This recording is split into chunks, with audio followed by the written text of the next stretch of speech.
Hello, baby. Hello, nasty. Hello there. Hello. I say hello. Hello, friend. Well, hello, little girl. Hello, my treacherous friends. Hello, operator. The beginning of everything. Welcome back, my friends. It's showtime. Hey everybody, welcome to episode 251 of the Brink of Sanity podcast. We are getting ever closer to our 250th episode special. We're one episode past, and so it should be even closer further, depending on how you look at it. We're still planning our spectacular 250th episode. Should we just plan for our 300th episode spectacular? I feel like that would be kind of a letdown. Well, I don't think we're doing anything for 250, so why don't we just start planning something for 300, and we'll actually have something in mind by the time we get there. You know we won't. I know. Well, you know what? If we don't do anything for 250, by number 300, we will get wasted for that episode, and it'll be a piece of garbage. So anyway, I am Jay. I am Mark. Hey, Bri, you there? Nope. He's running late. Bri is running late. Late. Super late. So at some point he may call in, and he put a lot of work into his. So this is our big TV episode, right, Jay? Yes. I don't know if our listener, Dr. Dog Breath, is still listening, but he emailed us about 4 years in a row asking us to do a follow-up to our TV Awards episodes, which was it episode 160-something? Sure. Yeah. I forget what episode it was. It was a long time ago. It was 2011. I know that. Wow. And it was, yeah. So we did a bunch of different categories on different TV shows and stuff like that. And we did top fives, and we tried to agree on those top fives. So now that we watched more TV, and we came up with different categories. We've worked really hard since the last show to watch a lot of TV. I actually did, because Mark was bugging me to watch a show, and we also came up with a bunch of different categories. So we didn't want to do the exact same categories. We wanted to do a little different this time, in case you actually listen to that episode and don't want to hear a rerun of that episode. Because I figure our lists have changed somewhat, but they haven't changed dramatically since then. So that was episodes 106 and 107. It was actually 2010. Wow. So if that guy's still a listener, he is definitely a long-time listener. That would be prior to me having kids. Mm-hmm. That would be a long time ago. Yes. My son just started kindergarten. That would be a long time ago. Yes. That was, let's see, that was June 20th and 26th of 2010. Cool. Yeah. So anyway, we got a bunch of categories, but first we have some emails and questions and stuff that we're going to get to first. Yeah, we have some TV questions on the Facebook page. We want to go through those questions first, so we don't leave them out. So you're not waiting to the end of the show to get your questions. I also have a quick update on my. If you were listening to a previous episode about my nanny, I have an update from that. It's a developing story. Okay, so if you remember last time, I had received an anonymous letter, or we received an anonymous letter about our nanny saying she was into the devil and having sex with ghosts. I'm dead serious about this. Not that she does this, that we got this letter. Yeah, this is a real story. Yes, it's a real story if you listen to the past show. A crazy letter about how our nanny is terrible and our kids are at risk. It was a bizarre letter. We were kind of stuck what to do. We confronted our nanny about it. We agreed. She was separated from her husband. We think it was the husband's girlfriend. And we told her, you got to talk to him to talk to her, and this cannot be part of our lives, and blah, blah, blah, blah.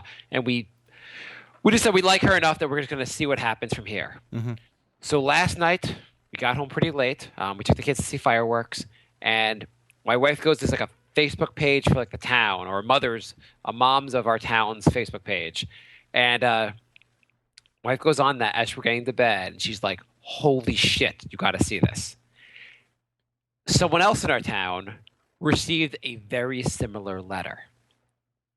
And so my wife messaged this person, and now it's kind of blown up a little bit. And what we know now It's basically there's some nanny here who tries to get others' nannies fired, and she started her own nanny network and tries to get her nannies employed. Oh my God. Yeah. This is now we're in the illegal territory. Oh, you think?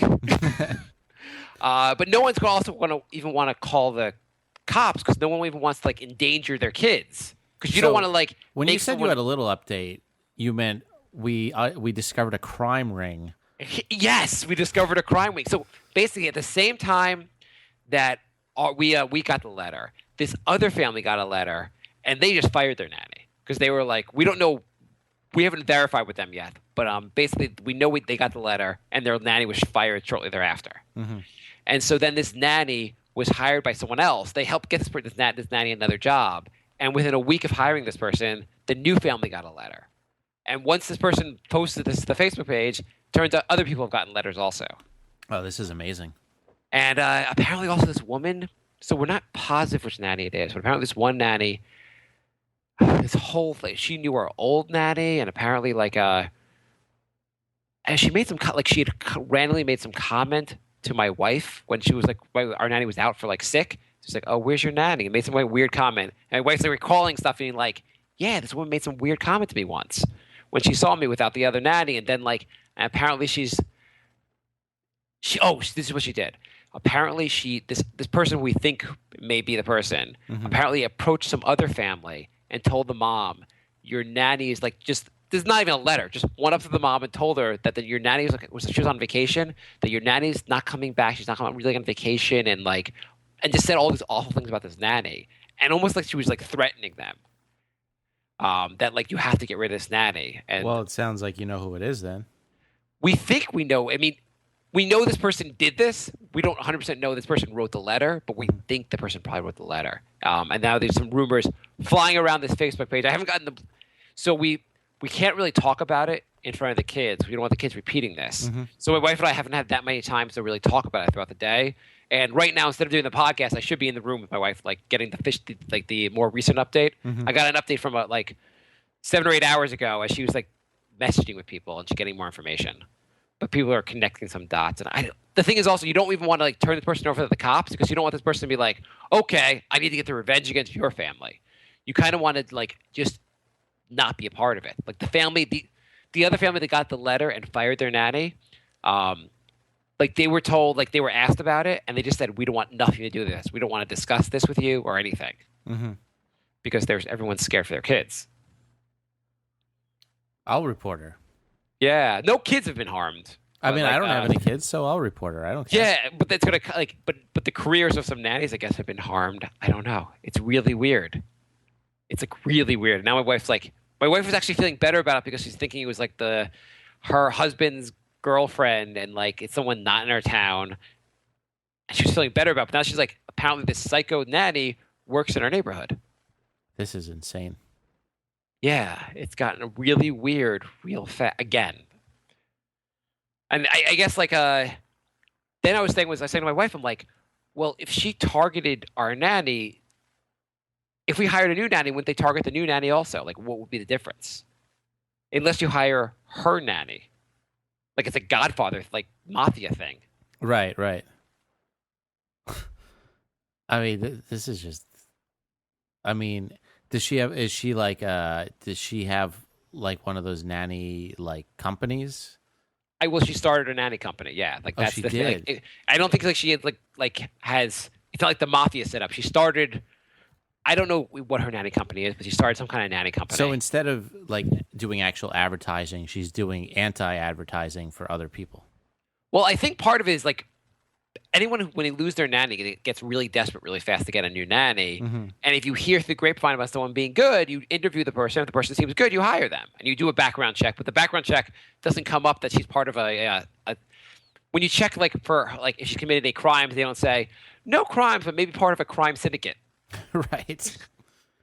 And not saying that people she recommends are necessarily even bad nannies. They might be fine nannies. Well, maybe the nannies don't even know. I don't know. I don't know how. You know what? I would think the nannies wouldn't know. I would think this is just an insane, like, boss who is the other nannies are just going to her asking for work and she's sending them out, and they're none the wiser. Well, it's usually also with the agencies. It's the agency will take a like the first week's salary, a percentage, you have to pay the first week's salary to this agency, and then the agency's done. Their hands are off this. Like then you're just employing the other person. You don't employ them through the agency. It's like a rental broker for an apartment. Yeah, it's the exact same thing. Because it's not like the temp job I had where the company was taking like half my salary every single. No, it's not like that. It's basically like they find you a broker, you pay a percentage of whatever the salary was going to be, and then then you have no further contact with the agency. Wow. We had found one nanny through that. If you remember my previous nanny story, we found one nanny through that. We were going to owe whatever the money was. It was actually a decent amount of money, but we were glad to find someone. And then the person didn't show up 3 of the first 5 days of the week, and so we had to fire them. Yeah, which was it was 5 days of the week. Did not show up 3 of those days. One of the days was late. They had excuses for all these things, but we were like, oh, that's a pretty absurd first week. So yeah, if you're batting 20%, that's not very good. No, not very good. We liked her the one full day she was there. She was pretty good. So this is yeah. Who knows? Maybe this nanny's connected to the agency, or I don't know. Okay, well, that was a. And the one thing we do want to talk to her, like the nanny, and go like the kid that is associated with this nanny. We just want to make sure, and I don't think they've had play dates recently, but they used to have play dates, and we just want to make sure they have no play dates with these kids in the future. Yeah. And my wife was like, also, I don't want to I want to do that, but I don't want the word to get back to the mom where suddenly like the mom is mad at us but you're employing a psycho nanny, so it's your fault in the first place. Like she's just like, this is weird because you're new to the town. You get into town, you bust a nanny crime ring. yeah. Sort of like we're nanny sleuths. Anyway, so that's a really short update. I should have more information by next show. Hopefully, good news, not bad I'm in news. on this story. It's freaking bizarre. All I wanted to do was move to a nice suburb, have my kids start Is making this what I have to look forward friends, to? I've been complaining that I want out of an apartment and into a house, and this is you got ant infestations and nanny crime rings. This sounds worse than my situation now. Oh my god! The ant infestation. I'm not going to go on a whole rant about this, but it got. They came. The ant people came the middle of the week, and they took care of it. And now we haven't seen any for a while. But it got so bad. We weren't able to be home to have the ant guy come. During the workday, we weren't able to for a week or so. And during that week, it got horrible in our kitchen.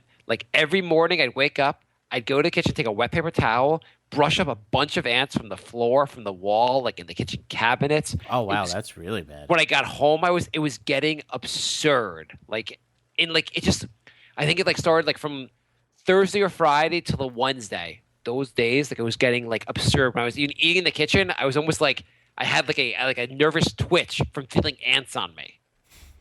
Yeah, I probably would too. But the answer, and by the way, if they were cockroaches like you got, I would just shoot. I would have just cut my wrist and called that life. I've seen maybe 2 since I put down the traps. It completely killed the cockroach problem.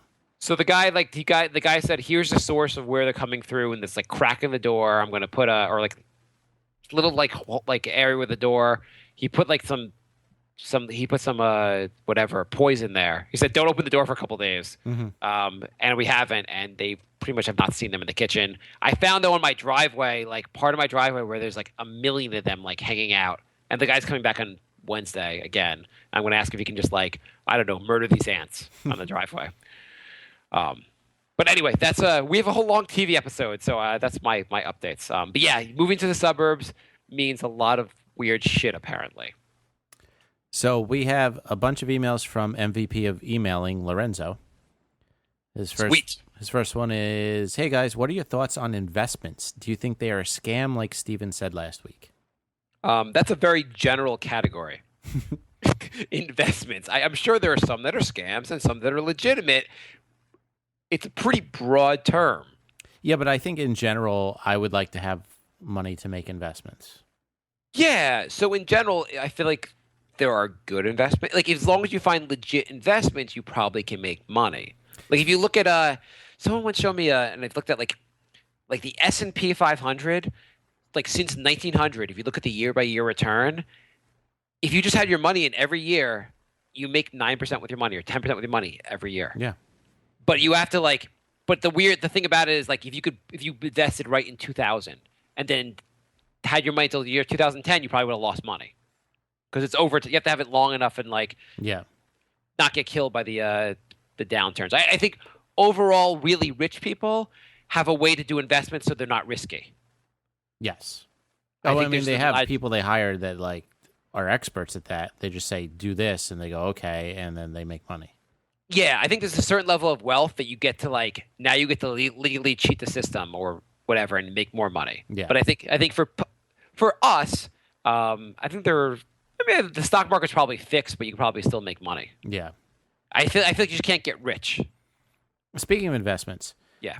I don't know if you remember, there was a new sports mobile game coming out, and we got to be early affiliates for it.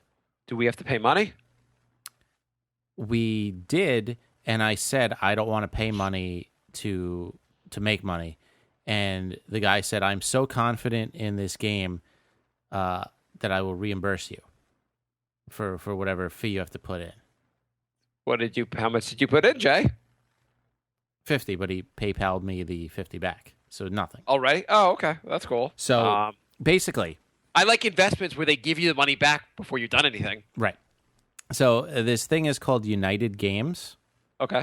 And it looks like it's actually going to be really big. Like, at first I thought it was kind of scammy, but this looks like the real deal. What is United Games? Please tell us more since we are affiliates, because I would love to know. So basically, you play live. We could start a like 1-day league, and you play live during a game. So we would do it during Knicks games, obviously. And I'm going to What do you mean play live? Don't complain when I retell this on the Knicks podcast, because we have to talk about this on Yeah. the Knicks podcast. Talk about it. Whatever. What is play live? So mean? basically, okay. You start off with however many tokens. I think like a game is like 5 tokens. I think when you sign up, you probably get like 100 or something. So anyway, you wager 5 tokens and you could win real cash. And so the way it works is throughout the game, you keep getting questions fired at you.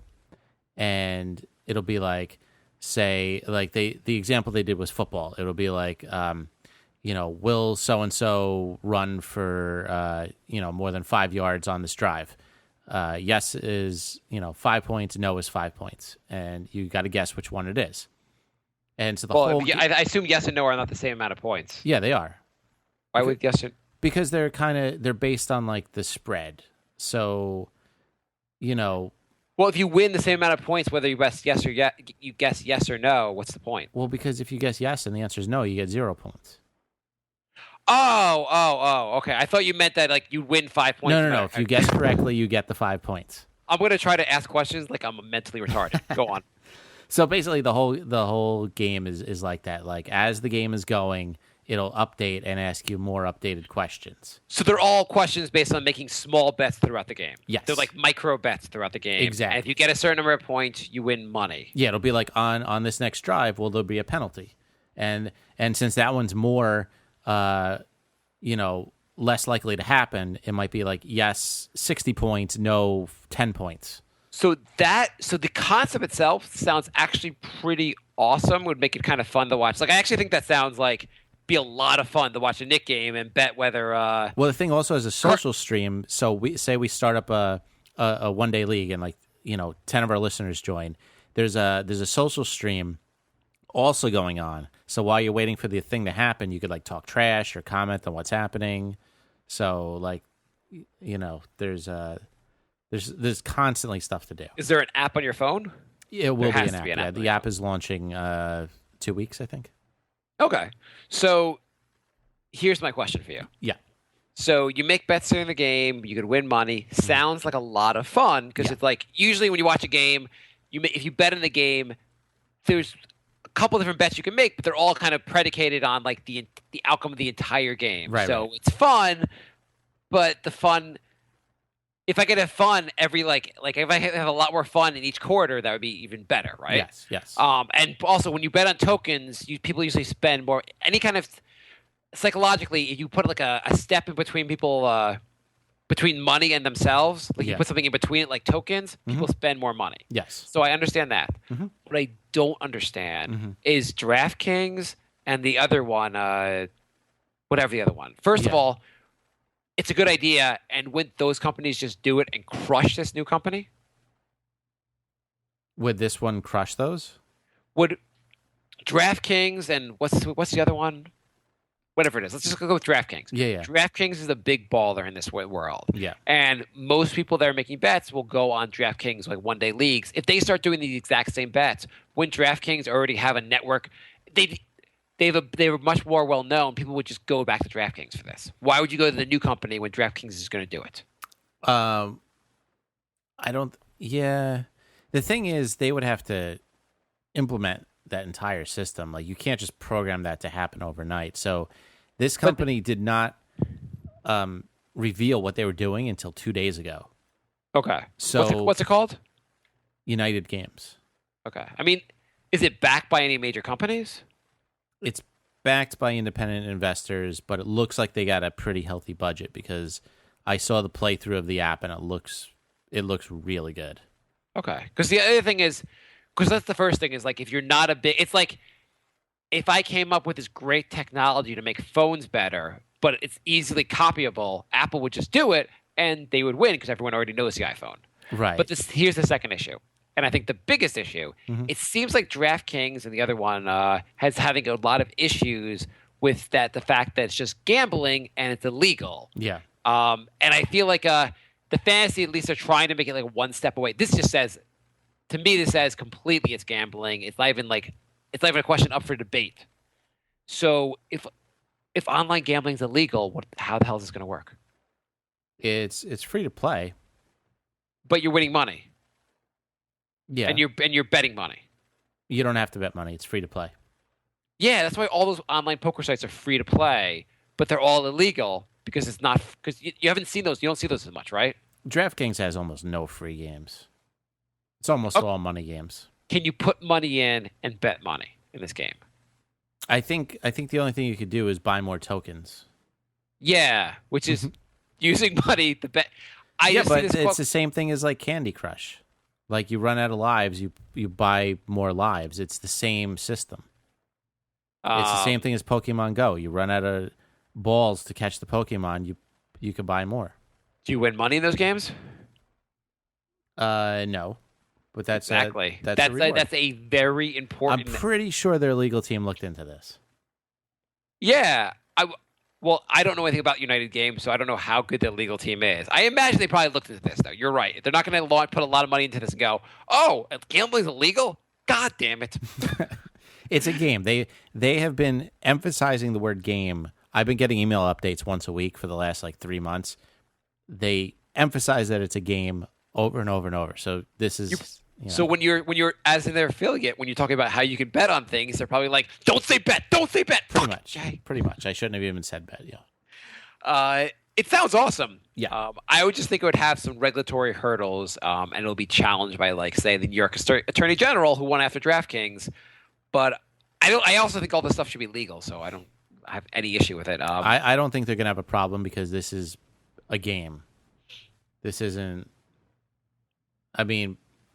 I feel like this is less of gambling than DraftKings is. Well, I also think no one gives a shit if they're not winning money. So no one's really going to do this to the free games. Mm-hmm. Anyway, so that's that update. I think it's Steven messaged me and goes, "I can't see your webcam. Why the hell do you have to see my? Why do you care if you can see my face, Steven?" I don't even see him in the chat, so I don't know. Here's what Steven sent me. So Steven, our number one fan, who we have a contest going with our Knicks podcast to win something. You had to get a certain number of retweets. We should have mentioned for winning the contest that you can't cheat on Twitter, and we haven't mentioned that. And Steven bought retweets and has 5,000 retweets. Because we got a legit one now that has 10. Yeah, so we'll talk about that in the next show. Anyway, here's what Steven said to me the other day. So remember last episode I was talking about myself being cheap, right? Yeah. Because I am cheap. I don't know. I don't really think I'm cheap. I think I'm frugal with money. My wife's a little thinks I'm cheap. Whatever you want to call it. Here's where it goes. I want you to stop talking about how cheap you are on the show. With your big nose and Jewish appearance, I feel like being racist and perpetuating a stereotype. And I said, can I talk? I want to talk about this on the show. He goes, no, this is private. Private. It's not appropriate for the show. I just want you to stop perpetuating stereotypes. And then I said, I'm just going to talk about it on the show. And then he says, Jay sucks big wang. He loves you. Anyway, I don't think, first of all, no one's even watching the show to see my big nose, besides Steven. And secondly, I think as a Jewish person, or any person, you could talk about any quality of yourself without it being, I'm talking about my entire race. Mm-hmm. Yeah, I agree. I mean, like, it's not like if we had a black guy in the show and goes, I like watermelon, you won't be like, hey, you're an asshole, you're setting our people back. Anyway, Steven, and I don't think I'm that cheap. I was just talking about it for the show. Your wife disagrees, though. Yeah, she disagrees. She, I remember actually we were with her folks once, and her dad, he wanted to tell me some anecdote or some story he thought I'd find interesting, and he starts off by going, Mark, you'll like this. You're thrifty, and we were like, oh, he thinks I'm cheap. That's funny. Anyway, so before the show, so we're doing a show about TV, and we were 40 minutes into the show. And we haven't discussed TV. Right. I asked Jay to catch up on a show I have found insanely disappointing. No. We got to wait for Bri. Bri wanted to talk about this. Oh, Mr. Robot. Okay, is Bri going to be on? Okay. Yeah, Bri will call in. Well, let's finish the emails. Okay. Let's do the emails. Mr. Robot. Big spoiler alert. I hate the show. Jay, do you hate it so far? Or do you like it? I'm not talking about it until Bri gets here. Oh, God damn it. Lorenzo writes, hello, fellow office workers. What are your thoughts on staff lunch room fridges? We have 2 regular-sized fridges here for about 100 people, and it seems like everyone is bringing their individual deli components to build their lunch at work. Example, a whole lettuce, whole tomato, tub of butter, etc. Meanwhile, I come in late some days, and I have to drop the kids off, and all I have is pre-made sandwich, and I can't fit the fucking thing in anywhere. Space is that tight. Any ideas? Also, Mark, how many times a month would you buy your lunch when at work? As a fellow tight ass, see, I reckon I only buy stuff about 12 times a year. Is that Bri? I think so. Is that you, Bri? No, it's Steven. Oh, Steven. Okay. What's going on? Are you going to I talk just about... wanted to say one quick thing. Quick thing. Is this new? Wait, hang on. Now that you've called Austin it once... is a total faggot. Austin is a total faggot, okay? Just I want to make that absolutely 100% clear. He's a Star Wars autist and a total faggot, okay? I'm sorry? Steven, I ask you one question. When you say Austin, do you mean the city of Austin? No, autist. A-U-T-I-S-T. Like autism, you know? You know what I mean? Sure. I just want to make it absolutely 100% like it's not even up for discussion. He's a total faggot, okay? Okay. And I hope he doesn't get mad. I just want to let him know so he can tell his friends and family and come out of the closet. You know what I mean? Live a happy, sort of prideful, joyous lifestyle. Okay, Steven is calling in to confirm his gay experience with autism. No. I think you're misunderstanding. Anyways, I'm going to let you guys get back to the show. Enjoy. Austin is a faggot. Okay, cool. That was helpful. Thank you. This rivalry is just being taken to new heights. That's right. If Austin, I thought his name was Austin. Yeah. Okay, whatever. He's saying Austin is an autist. That's what he's saying. Okay. If Austin has something he wants to come back and say to Steven, please don't call the show to tell us. We got to keep it even now. Oh, yeah, I don't give a shit. Anyway, what were we talking about? Oh yeah, is Steven back or? No, I think that's Is that Steven again? Why did you pick up on Steven again? Steven, are you there? Called again. Okay, I'm hanging up. Okay. Anyway, so the office lunch thing. Well, I'll answer the question about me being a tightwad. I don't buy lunch very often because I'm a tightwad. I do the math on like if I spend $7 or $8 a week a day, that's like $40 a week. I once in a while I'll treat myself by buying $5 chicken over rice from the kebab guy on the street. That's me. How often do you buy lunch? Almost never. I buy breakfast a lot though. Yeah. I buy breakfast almost every day because What do I you was buy looking into healthy breakfast. Yeah. And cereal is like it has almost the same amount of calories as anything else you could eat for breakfast, and you get hungry like 15 minutes later. Yeah, no, cereal's not like the best breakfast in the world. I eat cereal every day because I don't know what the hell I eat for breakfast. So I was like, fuck cereal. So then I looked up oatmeal. And you can't eat oatmeal without putting in raisins because it's just, you got to put something in there. It's too plain.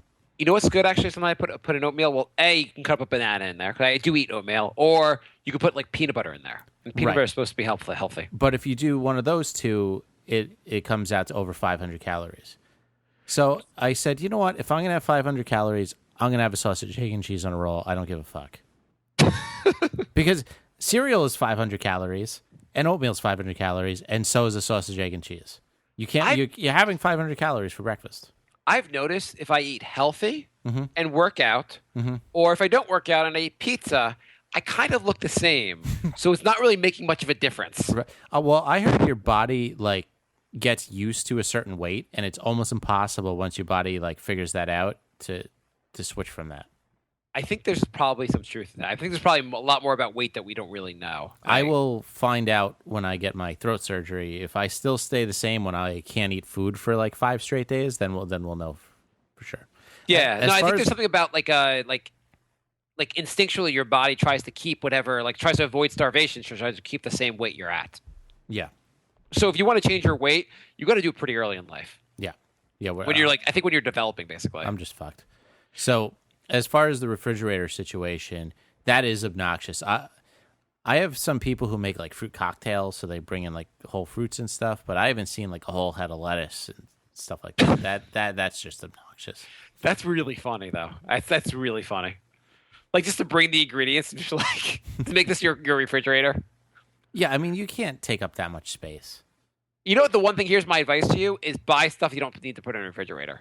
Like make a peanut butter and jelly sandwich. But why should he have to switch his diet because some people are being obnoxious? There are a lot of problems in a society. You have to fucking deal with other people. I would say just when nobody's around, take the lettuce out of the fridge. You do that like 10 days in a row, they're going to stop doing it. Here's what you should do. I have a better idea. You should, instead of going being a dick, be extra nice. When they come back to that refrigerator, they found a salad already made for them. You're like, here's your Caesar salad. You're welcome. I mean, the shared fridge at every job I've ever worked at, pretty much the people like will take your stuff, eat it. I've seen people with their names on food, and people take it anyway. It's pretty obnoxious. I work in a pretty small office. Yeah, you have like 4 people, so it's not the same. But like, in a bigger office, people just eat your food. That sounds really annoying, though. But I would say my solution, I feel like if you're really getting screwed in the refrigerator, like it's not that hard to bring stuff that you don't have to refrigerate. Yeah, but again, you shouldn't have to change because other people are being shitty. Yeah, but isn't that how the entire world works? For the most part, you have to change because other people are being shitty. Even on like a macro level, the U.S. has to like change because the Syria is a bunch of dicks. Fight the power. Yeah. Lorenzo writes. So in other words, commit genocide on your colleagues. Go on. For Lorenzo writes, hey guys, for episode 250, can Marc broadcast his part of the show from the kitchen while he bakes a funfetti cake? That would be pretty good. I think that we need to. Did we add funfetti? Oh yeah, we did add funfetti to the presidential campaign. Yeah, we did. I'm so glad that article actually finally released. Lorenzo writes, hey guys, this one is for Marc. If it goes without saying if it's kids related. Have you ever hit the wee spew poo trifecta? I joined the club last night. 11 p.m., dropped my phone in a piss-filled toilet, salvaged it and went to bed. Midnight, 16-month-old wakes up after a massive spew, sheets, PJs, the works. 6:30 a.m., 16-month-old wakes up happy, but when I grab him, he's covered in shit from the neck to toe from a nappy explosion. The rest of the day should be a piece of cake. I remember when I first had my son, like, I'd be wearing a shirt. Like, I remember going to the gym once, looking down at my shirt, being like, I'm pretty sure that's puke on my shirt. I'm going to work out now. Yeah, why not? Why change just to sweat in it? Yeah, no, I'm not going to wear a puke shirt to work, but I was like, I'm out in public, whatever the fuck. You stop caring about a lot of things. Like you're like, if I have to deal with like poop and like puke all day, I'm like, I don't give a shit. You stop giving a shit. I once had I probably talked about it on the show, or maybe I didn't. When we first had my son, he was like 2 weeks old, and we went to change. When we went to change his diaper, and he shot. It was like a super soaker from his butt of poop across the room. I didn't know it was even humanly possible. It was unbelievable. Poop was every fucking where. Like, I don't even know what I would do in that situation. I'd be like, well, I don't want kids anymore. you get into these gross situations where you're like, I have to figure this out. Like some of the grosser things are like poop in a bathtub, cleaning poop from a bathtub. Oh, God. It really sucks. You're just like, oh. Actually, we were at a friend's place, and my daughter, who's now 2.5, who's like she should be coming close to potty train, and she should be potty trained within the next 6 months. We should be done with diapers. I opened the diaper, and like it was just like massive poop, and it got on the bathroom floor. We're in this like people's like house. They have a nice house. I'm like, I just put shit on their like nice floor. And like her pants had shit all over them, and I'm like, our pants probably cost like $5 to $10, maybe $10, and like I think I'll pay $10 not to try to clean shit off this pants. So I just threw them in the garbage, and luckily we had my wife was like, we had an extra pair of pants for her, so we both were like, you want to clean these or pay $10 for a new pair of pants? We were like, let's go throw these away. I hope they had like a bag in the garbage. You didn't just throw like. No, we put everything into like the garbage in the garage. Like we put everything in the bag and like, but it was like, oh my God. It's like, hey, when you go into your bathroom, there's just going to be shit pants in there. And that would be the level of if I was like, if my wife and I had an argument about like, no, we have to clean this shit off, we have to save the $10, then you can call me officially cheap. Yeah, there's they don't talk about how much shit you're going to deal with, literal shit you're going to deal with when we talk about having kids. Okay. Last email from Lorenzo. He writes, not sure if you read The Ringer, but it's Bill Simmons' new venture, but below is an interesting article about how long video games take to beat and whether that should be advertised on the packaging. There is now a website that publishes average game times based on different criteria. Obviously, you wouldn't read the whole article on the show, but what are your thoughts on the final paragraph highlighted in yellow? I actually have to read this later because this looks interesting. And the last paragraph is, still the developers opposed to publish playtimes have a point. There's something to be said for the thrill discovery without a timer ticking away in one's head. Where did I see linear? I just threw that in there. Games empower... I like to throw big words in to make the article writer sound smarter. I think I'm going insane. Games empower the player in a way that... Games empower the player in a way that linear media don't, and a lack of guidance needn't always be a hug. Maybe we'd be better off if we reframed games not as obstacles to be beaten, but as experiences to be savored, however long they last. So, I mean, like, I feel like there's two good arguments here. On the one hand, like, when you want to buy a game, let's say you value how long the game is going to take you, because you want to say, like, I want to buy a game that's going to take me what? How long does a game take to beat them? Like 50 hours? What's like a normal length? It depends what kind of game. Like, I played a game that was Contra-like this weekend, and my friend and I sat down and beat it in one sitting. It was like 2.5 hours. And it was kind of nice for a change, because some of these new big games, you know, it could take you 20, 40, 50 hours to beat. And, you know, some of these games say 100 hours of gameplay, but I feel like 70 of those 100 hours are usually not fun. Where it's just like, you go up to a guy and he's like, hey, give this guy across the way a letter. And then you like run for 10 minutes and you give him a letter. And he's like, hey, tell the guy I said thanks. And then you have to run all the way back. And then you give the guy said thanks. And he's like, all right, cool. Here's a fruit. I mean, that sounds awful, but I also feel like if I looked at a game and said 100 hours of gameplay to beat, I would just say, oh, I already have a job. That too. Like, I was talking to Steven yesterday about that. I think a lot of games. By the way, Jay and Steven are best friends off the show now. Go on. Apparently. So the way I see it a lot of times is now that I'm too busy to put 100 hours into a game. I don't want to run around and do all those stupid side missions. I kind of just want to get straight to the point. And I don't want to have a 100-hour game. I want to beat a game and go on to a new game. I also feel like when you set like a goal, not to make the person sound like an idiot, like you set a number, and then the person, if you said 30 hours and it's like I'm on hour 50, I kind of feel like a moron now because the game said it should take you this long. Apparently, you're kind of slow. It almost like why. But but it is a selling point for some people. If you say 100 hours of gameplay, somebody's like, "Oh, awesome! That's like I'm getting a lot of value. 60 cents an hour." I have to say also most of the games I bought when I did play games back in the day and I bought games, I feel like I didn't beat most of the games I had. Right, but those games weren't long; they were just insanely difficult. Yeah, so these games are all very beatable if you just. Yes, all these games now are like impossible not to beat if you put in the time. Whereas back then, like Contra, if you didn't do the 30 guy code, very hard game. Might not beat it. But, you can, if you beat the game takes like an hour and a half to beat. Maybe even less. It was more just redoing the same levels till you memorized everything and getting a little further each time. I guess I've never played one of the games where you have to, like, if you just put the work in, you'll beat the game, which sounds like are also kind of, I mean, the new games sound kind of, I get the appeal. I just don't, for me, I would never be interested in actually doing this. They're more like cinematic experience, like playable movies almost. No, they sound, the way you've described them, they actually sound like I can see how they'd be kind of cool to actually play and experience. But I don't have the time, for me right now in my life, I don't have the time to actually put into these things. Right. And also I feel like, I don't know. It seems like kind of it'd be kind of cool, but at the same time, kind of like a giant waste of time. It depends. Like the way I see it is, if you're having fun, it's not a waste of time.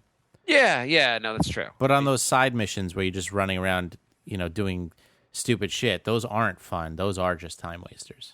I mean, anything's a time. I mean, anything that wastes your time, basically, or anything that entertains you is also a waste of time in other people's view. I'm watching Jay's recommended Game of Thrones. I'm actually really into it. But another person could say I've just wasted 30, 40 hours watching Game of Thrones. Yeah. Another person would say I wasted 40 hours reading some book. Right. Yeah, whatever. No, my new outlook on life is it's only a waste of time if you're not enjoying it. If you sit there and watch 10 episodes of a show and you enjoyed every minute of it, you didn't waste any time. I mean, I would probably say doing this show is probably a waste of time. Watching the Knicks is a waste of time. Whatever the fuck. Well, pretty much everything we do is a waste of time. It's just whether you enjoy it or not.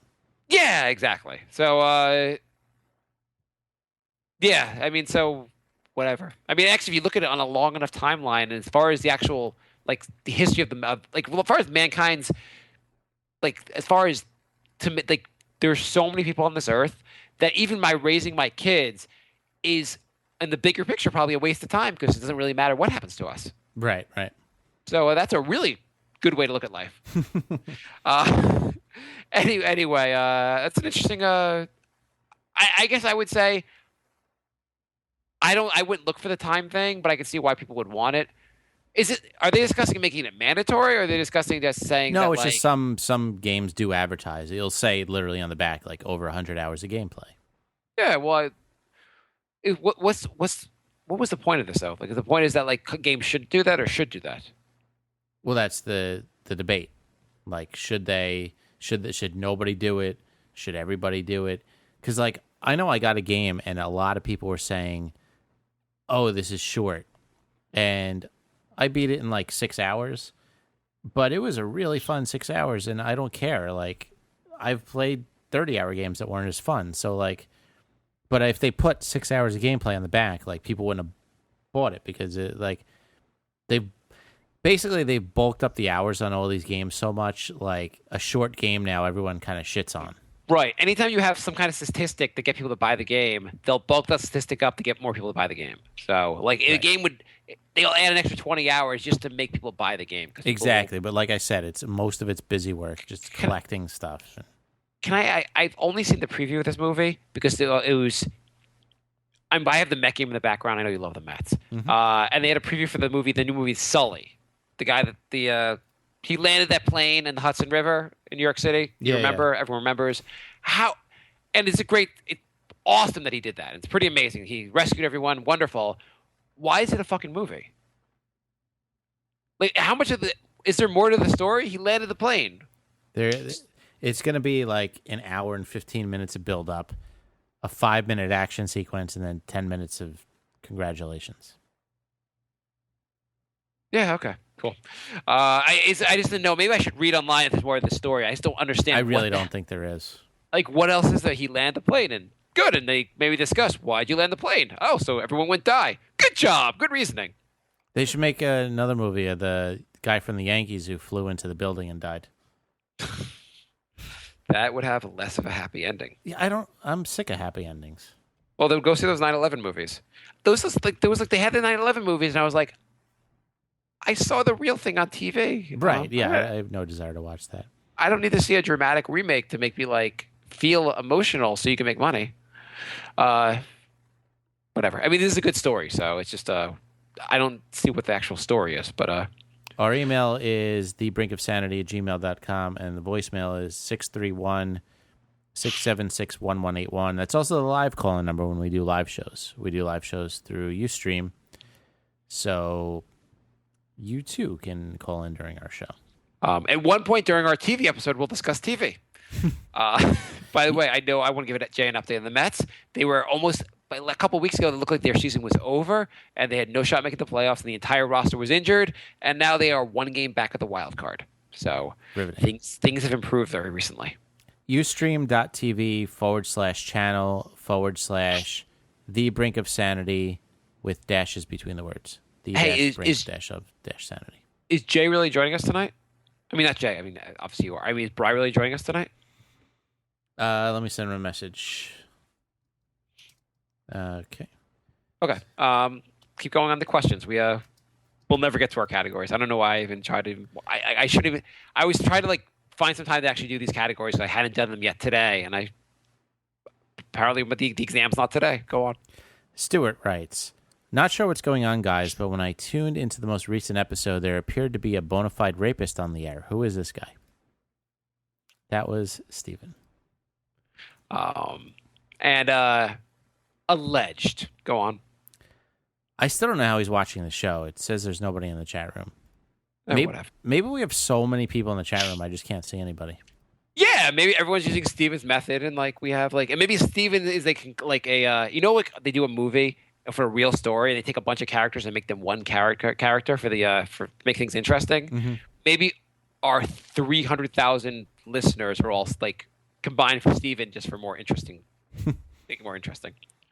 Go on. That is it for emails. So cool. I guess we could do Facebook questions. Sure. You want me to do Facebook, or you want to do Facebook? You could do Facebook. Okay. Actually, so should we start with I'll go to I asked another question on the Facebook page, but we'll go to that in a second. Okay.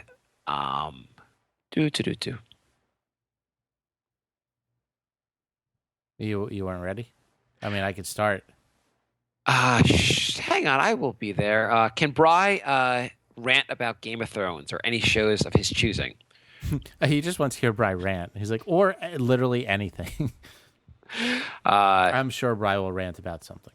Oh, wait, it's chronological. So it starts at the top. Never mind. Okay, Steven writes, "Oh, yay, we're focusing on a medium I'm not interested in, and on shows I don't care. I don't want spoiled. Fucking retarded. All because Mark wants to talk about Game of Thrones and Mr. Robot." Yeah, pretty much. Yeah, that sounds about right. And in my defense, it's not me who's going to spoil Mr. Robot. It's the creator. Spoiler: Mark doesn't like season 2. Oh my God! We have a category of shows that started off great and are now horrible, and Mr. Robot has become unwatchable. I'm not talking about it till Bri gets here. Oh, go fuck yourself. Okay, so Steven writes, I am laughing because Sons of Anarchy would be in the top 3 of all your 3 lists, but it's not going to be in any of them. Have you watched Sons of Anarchy? No. So I am going to take someone else recommended that, like I'm not necessarily going to take Steven's advice on this, but someone else recently recommended Sons of Anarchy as well. So maybe I think after I'm done with Game of Thrones, I'm going to watch Sons of Anarchy. I've heard actually a couple people have told me it's a really good show, or at least the first couple seasons are really good. So I don't think it's going to be quite as good as Game of Thrones, but have you heard good things? Yeah, I have. It's on my list of shows to watch. Okay. John writes, have any of you checked out Penny Dreadful on Netflix? I've enjoyed the hell out of the season and a half I've watched. I would also like to confess to being 3 seasons deep in Supernatural. I've heard good things about both shows. Not seen either. I've literally heard nothing about Penny Dreadful. I actually also I thought it was on Showtime. Is that on Netflix? Or am I thinking of a different show? I thought it was on Showtime. Yeah. Okay. Maybe it's also on Netflix. And Supernatural I've never seen, but I bet a lot of those shows on CW are kind of watchable. Like I bet they're all like teen angst and kind of. It's one of the CW shows, right? Is it? I think so. Yeah, I bet a lot of those shows like you probably could sit down and like kind of enjoy. Bry is 5 minutes away. Okay. Alex writes, Drumpf and his visit to Mexico. You know who Drumpf is, right? That's Donald. I actually saw that episode of Last Week Tonight. I love Last Week Tonight. I almost put that on my list for one of the best shows. It's really, really good.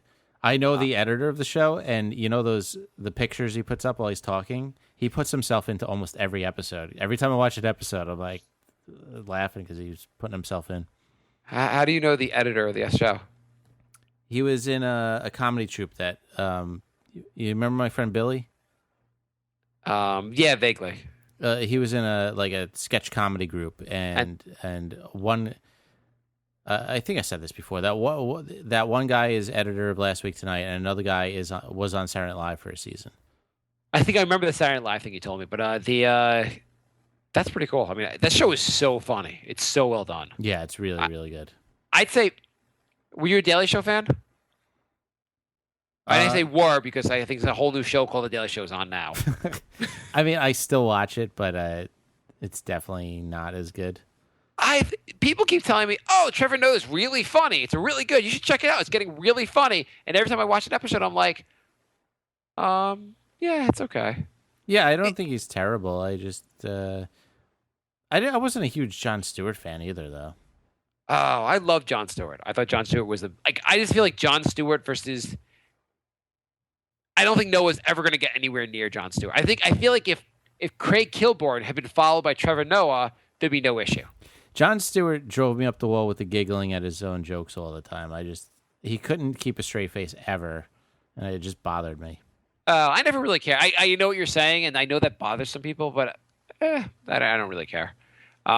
He does that a lot, but I so wish it's like Jon Stewart somehow wronged someone, and like his karma basically is leaving the show and then having Donald Trump be the actual nominated candidate for the Republican Party. Like, how is he not on the air for this? I know, it's crazy. But Trevor Noah's anyway. What would classic Daily Show with Jon Stewart versus Last Week Tonight? What do you think is better? Well, classic Daily Show. I mean, they are starting to see. It seems like every time they get a good groove with the correspondents, somebody leaves though. Like Jessica Williams just left. Oh, she left? Yeah, she left last week. I mean, I guess it's becoming more and more of a launting pad, so people just are doing it and then leaving when they get something else. Well, she got her own show. Oh, I think she's going to be replacing the guy who was on after the Daily Show because he got canceled. Yeah, I watched his show once. I never really gave it much of a chance, but I didn't find it I found the format not that great. I watched after the first Republican debate, and he didn't do one funny joke about it, and I'm like, if you couldn't get funny material out of that, like you're just a waste of a show.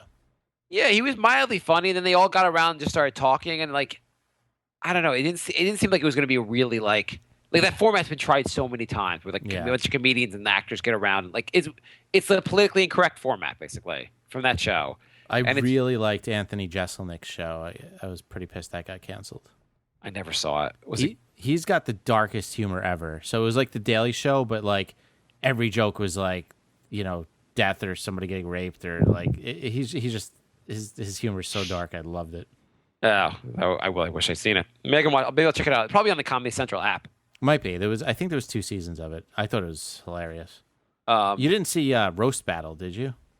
You told me that was really good, and I kind of really want to see it, but I don't want to see it enough to actually like find it and watch it. He was the judge for one episode, and again, that guy is just so funny. There was one girl like fell before the show, so she had to come out in a wheelchair because she was in like a splint or something. Yeah, and so she did her set, and he's like, "That was the hardest I've laughed at somebody in a wheelchair since last time I've seen somebody in a wheelchair." His humor is just like so bad. That's kind of like what's his name, Tosh.0 humor, but probably a little bit darker. Yeah. I like Tosh.0 is a show that I wish I'd watched more. Never Not seen wish. It. You never saw it? Not one episode. Have you ever heard his stand up? Mm-mm. Oh, you should hear his stand up. He's actually pretty funny. His show is like it's hit or miss with being funny, but like it's pretty good overall. Sorry, I'm late. What I miss? Oh, we haven't even discussed any TV yet. We've barely discussed TV. We're 56 minutes into the show, and we haven't done one list yet. Oh. We didn't purposely wait for you. Jay purposely is waiting for you to discuss Mr. Robot. Are you? If you're not caught up on Mr. Robot, I'm going to kill you, Bri. Oh no, I watched this week's yesterday finally. Okay, can we take a break from the questions and talk about Mr. Robot? No, we agreed. Are you caught up, Jay? We agreed when we finished part 1 of this episode, we will then talk Mr. Robot before we do part 2. What the hell's wrong with you? Part 1's over, right? Jay's going to keep going like, we agreed that it has to be 2017. We agreed that I have to pass all my CFA exams, and then we'll talk about it. We agree I have to have a kid myself before. We were just doing the questions from Facebook, and and the topic was Trump and his visit to Mexico. And instead of actually talking about Donald Trump, we went on a tangent about the Last Week Tonight versus The Daily Show in its prime. We really didn't answer his question at all. It was just like, here's a topic we're gonna completely just not even bother with. Are you a fan of Last Week Tonight?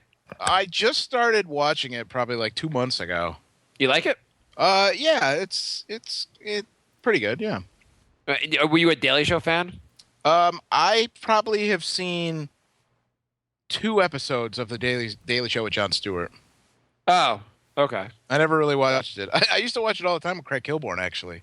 Yeah, I like Kilborn. I actually was mad when Kilborn left the show, and then Jon Stewart I thought was amazing. So yeah. John Oliver was the best host of Daily Show. John Oliver was a very, very good. I thought when he left the Daily Show, when Jon Stewart went on vacation and Oliver took over for that time period, the show did not miss a beat. I thought it got way better. I kind of felt like John Oliver was doing a bit of a Jon Stewart impression. No, I thought he was way, way better. I thought it was pretty equal. I like Jon Stewart a lot, but I thought either one. Both shows are really good. I think from a perspective of just pure laughs, Daily Show was better. From a perspective of actually learning stuff, Last Week Tonight's better. Okay. I don't know. Anyway, do you want to mention at all Donald Trump's visit to Mexico? I didn't really pay that much attention to it.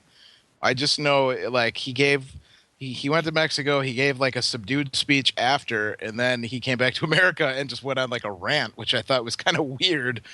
So the Mexico, obviously he said a lot of bad things about Mexicans, wants to build a wall, wants to whatever. He basically said, I think Mexicans might be good people, but don't fucking come to America. Well, That's basically what he said. Look at the position that the president of Mexico, first of all, the president of Mexico is very unpopular, and so people were giving him shit for letting Donald Trump come there and like treat him like a statesman. But what kind of position is he in? Because you're in a position where the potential leader of the United States, and very potential, like there's down to 2 people, and he's one of those guys, has said your country's a bunch of rapists and like drug addicts. Yeah. And we hate you. And Which he easily could have said back to Trump. It would have been completely valid. Which would be totally valid. But at the same time, you're like, on the one hand, he said all these things about us, and I should say, tell him to fuck off. On the other hand, if by chance the United States is fucking crazy enough to elect this person, the people to the north of us with nuclear weapons suddenly really hate us. Like you have to be like, the United States is the big 800 200-pound gorilla in the world, you kind of, even if they rape your wife, you have to say, well, I mean, I hope you enjoyed the rape of my wife. Well, she had it coming. She had a mini skirt on. Yeah, I could totally see why you did that. I'm like, thank you for not murdering my children while you were over. That's cool. Yeah, the entire rest of the world hates us. They're just tolerate us because we have all the weapons. Yeah, it's like we were talking about before about like the lunch in the cafe. Like, there's some things in life that are just not fair. It's not fair that we're potentially electing a guy that called a bunch of Mexicans rapists, and Mexico has to kind of just go like, thank you. Thank you, sir. We do kind of have our share of rapists. Yeah, I guess you got a point there, old Don. We are shit. Thank you. Have you seen that picture of the kids that it's making around the internet? Which kids? Trump's kids? No. What's? Oh, is his daughter naked? Because I would actually. No, it's this creepy picture of the 3 kids, and it's just like all over Twitter, like with like it's like the new like. There's all the what do they call them? Memes? Meme. With like I'll see if I can pull one up. Let me go to the next question. Hang on, Bri. Yeah. It's directed to you.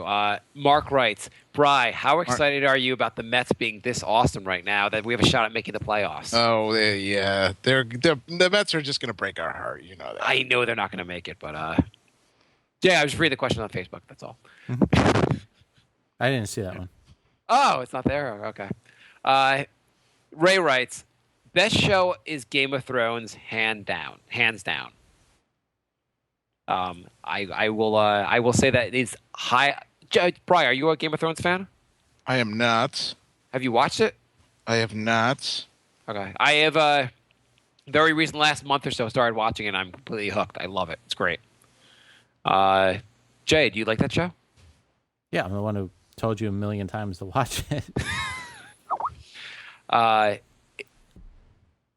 what are you sending me? The picture? It's the picture of the creepy picture of the kids. Oh, okay. No, I have to find. Okay, I'm just gonna ask the question instead of look at the picture. Ray writes, "Sons of Anarchy is for gay white boys who want to be." By the way, is Ray Donovan this guy on Facebook? Is that Steven? Or Steven's writes said he write? I feel like everyone's Steven. Ray writes, "Sons of Anarchy is for gay white boys who want to be motorcycle gang members, like the fags in the Harley South Park episode." Brian, you watch Sons of Anarchy? I do not.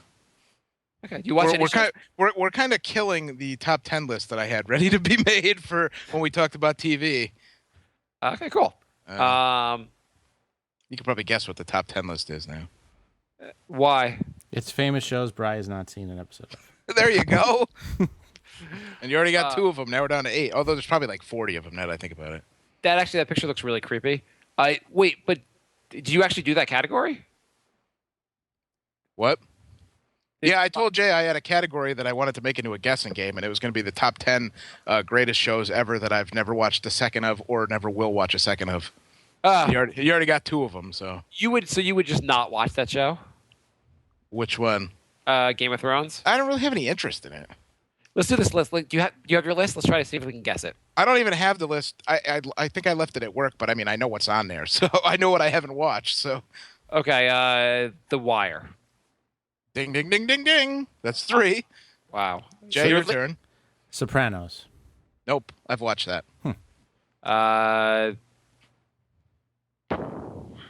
Homeland. Ding, ding, ding, ding, ding. Actually, I want to watch that, but I just how many seasons into that is it? I don't know. I that's on my list for shows that went off the chart. The overrated list we have. That's on my overrated. I do want to watch that, but I think it's too far in for me to try to care and catch up. I mean, it's fun to watch a show that's been on for a couple of years and have I have for Game of Thrones. I had 60 episodes to watch of a show that it's really good. Yeah, it's sometimes it's annoying when you actually catch up because same thing. I started watching Game of Thrones when it was on season 5, and now that I'm caught up, I'm like, well, now I get to wait 11 months between seasons. Yeah. That's happened with Breaking Bad. Like I finally caught up, and I was like, oh, now like it was cool because you could discuss it with people at the time, but at the same time, you kind of now have to wait basically each week. And I did that with Sopranos. I started watching it like season 4. I watched like 2 episodes, and I'm like, I don't know who any of these people are. So I ordered like seasons 1, 2, and 3 on DVD and just watched them over like 5 days. And I was like, oh, okay, now I know who these people are. Mm-hmm. Okay, so let's go to the next show. Andrew writes, have you seen Operation Repo? No, I've seen a couple of those Repo shows though. Bri? Very staged. No, never heard of it. I've heard of it. I've never seen it. Andrew writes, top 5 hot girls from TV. Yes, Jay, I know who your number 1 is already. Who is Jay's number 1? We don't want to guess the rest of Bry's list? Oh, I thought I actually lost interest in his list. Oh, okay. Homeland, I feel like the first season's really good. There's a character, the main character on that show, I kind of hate, which makes the show hard to keep going with. Yeah. Jay, you can have one more guess if you want, since Mark got 2 guesses. It's a fair world, Jay. 24. Ding, ding, ding. Wow. 24 is really good. I'm really interested in hearing what Bry's list of his 10 favorite shows since he's watched no television. Some of the other highlights on that list include Lost, Breaking Bad, Ray Donovan, Sons of Anarchy. You said. What's the other one? Jay, American Horror Story. American Horror Story's not that great. Yeah, you're not missing anything on that one. Jay, have you and watched? Lost. Don't watch Lost either. Have you watched Lost? Lost is actually, it was entertaining enough. It kind of went off the rails, but it was not terrible at the end. It was terrible. Jay, have you watched Ray Donovan? No. That's one like a bunch of people in my family have watched and said it's really good, but I haven't watched it yet. 3 of my top 10 shows Bry has never seen. He hasn't. Mad Men. I never saw Mad Men. That was really good too. Top 5 hot girls from TV. Who's Jay's number 1, Bry? The girl from Attack of the Show. Yes, Olivia Munn. That's her name. I always forget her. I always confuse her and Olivia Wilde. She's in a new movie that's coming out in the winter that looks like fun. It's like Office Winter Party or something like that. When you say it looks like fun, you mean she's in the movie, so you're gonna like masturbate in the theater? Well, it basically looks like an office party, like Hangover style. Okay. Did you watch Newsroom? No. No, Jay, because she was in that show. No, but that's also on my list of shows I want to see. Okay. That's on one of my lists actually for later. Okay, so we all know my number 1. So do you guys want to? Do we want to start from number 5? Well, we didn't. Did we do the top 5? This was one of the lists we. Yeah, this wasn't on the list. I did. And you told me we weren't doing a top 5 list, so I threw mine away. Well, I read the Facebook question, so I made a top 5. Oh, we didn't do our homework ahead of time, asshole. Oh, right. I would say I'm not gonna in no order, but I would say the girl from the one from 24, the daughter in 24. I love. Okay. Anyone else a fan? I don't know who that is. I'm a fan, but she's not in my top 5. She's also from the movie Girl Next Door. I know. Oh, that's Alicia Dushku or something? Yeah. Eliza Dushku? Whatever her name is. Something like that? I know who she is. Yeah. I'm just thinking off the top of my head, the girl who was on Dexter, who was on Chuck? Rita? No. Blonde. He's Leela. literally talking about the same girl I just said. Oh, that's the same girl? No, it's not. That's no, not the same she person. wasn't on. That's not the same girl? No. The girl who had She's Polish, though. The girl who The had girl, like the the girl I'm talking about from 24 was on the last seasons of Oh no, you're right. That's different. Is that a different girl? Yeah, she was on Chuck, and she was on Dexter. The girl She from was the crazy Dexter, one at the end. the one who had the plants, right? Yeah, the one at the end. Yeah. Okay. Yeah, she's really good. Yeah. Think she's one of the main characters on Chuck? I don't know. There was only Chuck and her, I think. I never watched Chuck. I just knew she was on it. Yeah, I never seen Chuck either. What is her name? It's a Polish name, I think. Anyway. Okay, go on. Well, anyhow, I'll put her on my list then. Also, she's insanely hot. Because I would put her. Also, you watch True Detective? Yeah. The girl that was she's on the show. She's on like 2 episodes, but that super hot girl that was naked. The first episode, the first season or second season? First season. The one Woody Harrelson was banging? No. Yeah, the one Woody Harrelson was banging. You know if she saw it? I don't remember who she was. Is she famous? I mean, she's on True Detective. I just remember she was a fantastic nude scene. The redhead? Is she redhead? No. I don't remember. True Detective was so overrated, I kind of blocked it out of my brain. Yeah, I thought that show was overrated. Let me look her up. I'm going to go that 70s show Mila Kunis from season 3 on. Sure. I'll put that on my list also. I don't remember. I don't know. I didn't really watch that show, but she's really hot. Because she wasn't legal for seasons 1 and 2. That's why I said from season 3 on. Jay's Michelle like, Monaghan? she's like Mila Kunis for only the parts where she was underage. Because that's how I roll. You're going to talk about Michelle Monaghan, are you? What are we talking about? No. Detective? No, it's I'm gonna have to look it up. What are you guys going on about? Jesus Christ, guys. Are you still trying to figure out that girl's name? From True Detective. yeah. Oh. I don't know. Okay, we don't need whatever. Like people don't need to know the actual name. Just watch the. Just Google True Detective Hot Girl. Oh, Alexandra Daddarow. Yes, I Googled True Detective Hot Girl, and that's the first name that came up. I don't Okay. even see her on the cast list. Christ. Where the hell is she? Okay. Anyway, she's really hot. I don't know what number we're up to. Yeah. Anyone else you want to add? I'm going to add Sarah Hyland. Okay, I know exactly who that is. Who? Can you put her in any context? Is that from How I Met Your Mother? Modern Family. Okay. We were gonna know the actresses from Modern Family. You don't watch Modern Family? We don't know their damn real names. I recognize her name. I just couldn't think of who she was. The older daughter, the dumb one. Okay, that would have been actually a better way to introduce her, and we'd know exactly who she was right away. Well, there you go. Going old school, Saved by the Bell, Kelly Kapowski, and Oh, that's a good one. Kelly Bundy. Kelly Bundy. That's the other one. Okay. I'm gonna say that's the rest of my list. I'm going to go, you guys probably haven't seen Battlestar Galactica, right? Probably not. I have not. That's one of the shows that everyone's told me is really great, and if it ever comes on Amazon Prime, I'll watch it. Okay, Boomer from Battlestar Galactica and Miss Sandai from Game of Thrones. Oh, what's her name from Justified? Natalie Z? Raylan's wife, the paralegal there. Oh yeah, she's pretty hot too. Yeah. Wait, which one from Game of Thrones? Miss Sandai? It's Daenerys' Really? helper, yeah. Wait. Hang on, let me see. Oh, her? Yeah. Really? Yeah. Really? Yeah. I mean, she's attractive, but I don't think she's like super hot. Yeah, I think so. She's attractive. You know what you were saying, Miss Sandai? I think I'm thinking you were talking about the witch character. But, Yeah. now I just Googled her, so I figured out who you're talking about. And I almost put on the redhead from How I Met Your Mother. I wouldn't even say she's top 5 for that show. The redhead from the one from American Pie, that one? Yeah, yeah. Ooh. She wasn't even Yeah, the hot girl on the really? show. Yeah, she's not even the top. Yeah, are you kidding me? Really? Yeah.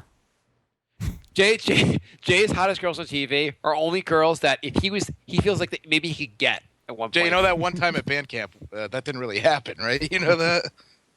It's kind of like the TV shows I watch where nobody else has heard of them. It's like he's like the character. I always like characters from TV shows who I feel like are semi-attainable. Okay, you have some interesting choices. Anyone else, Bri? No, I think that was all mine. Okay.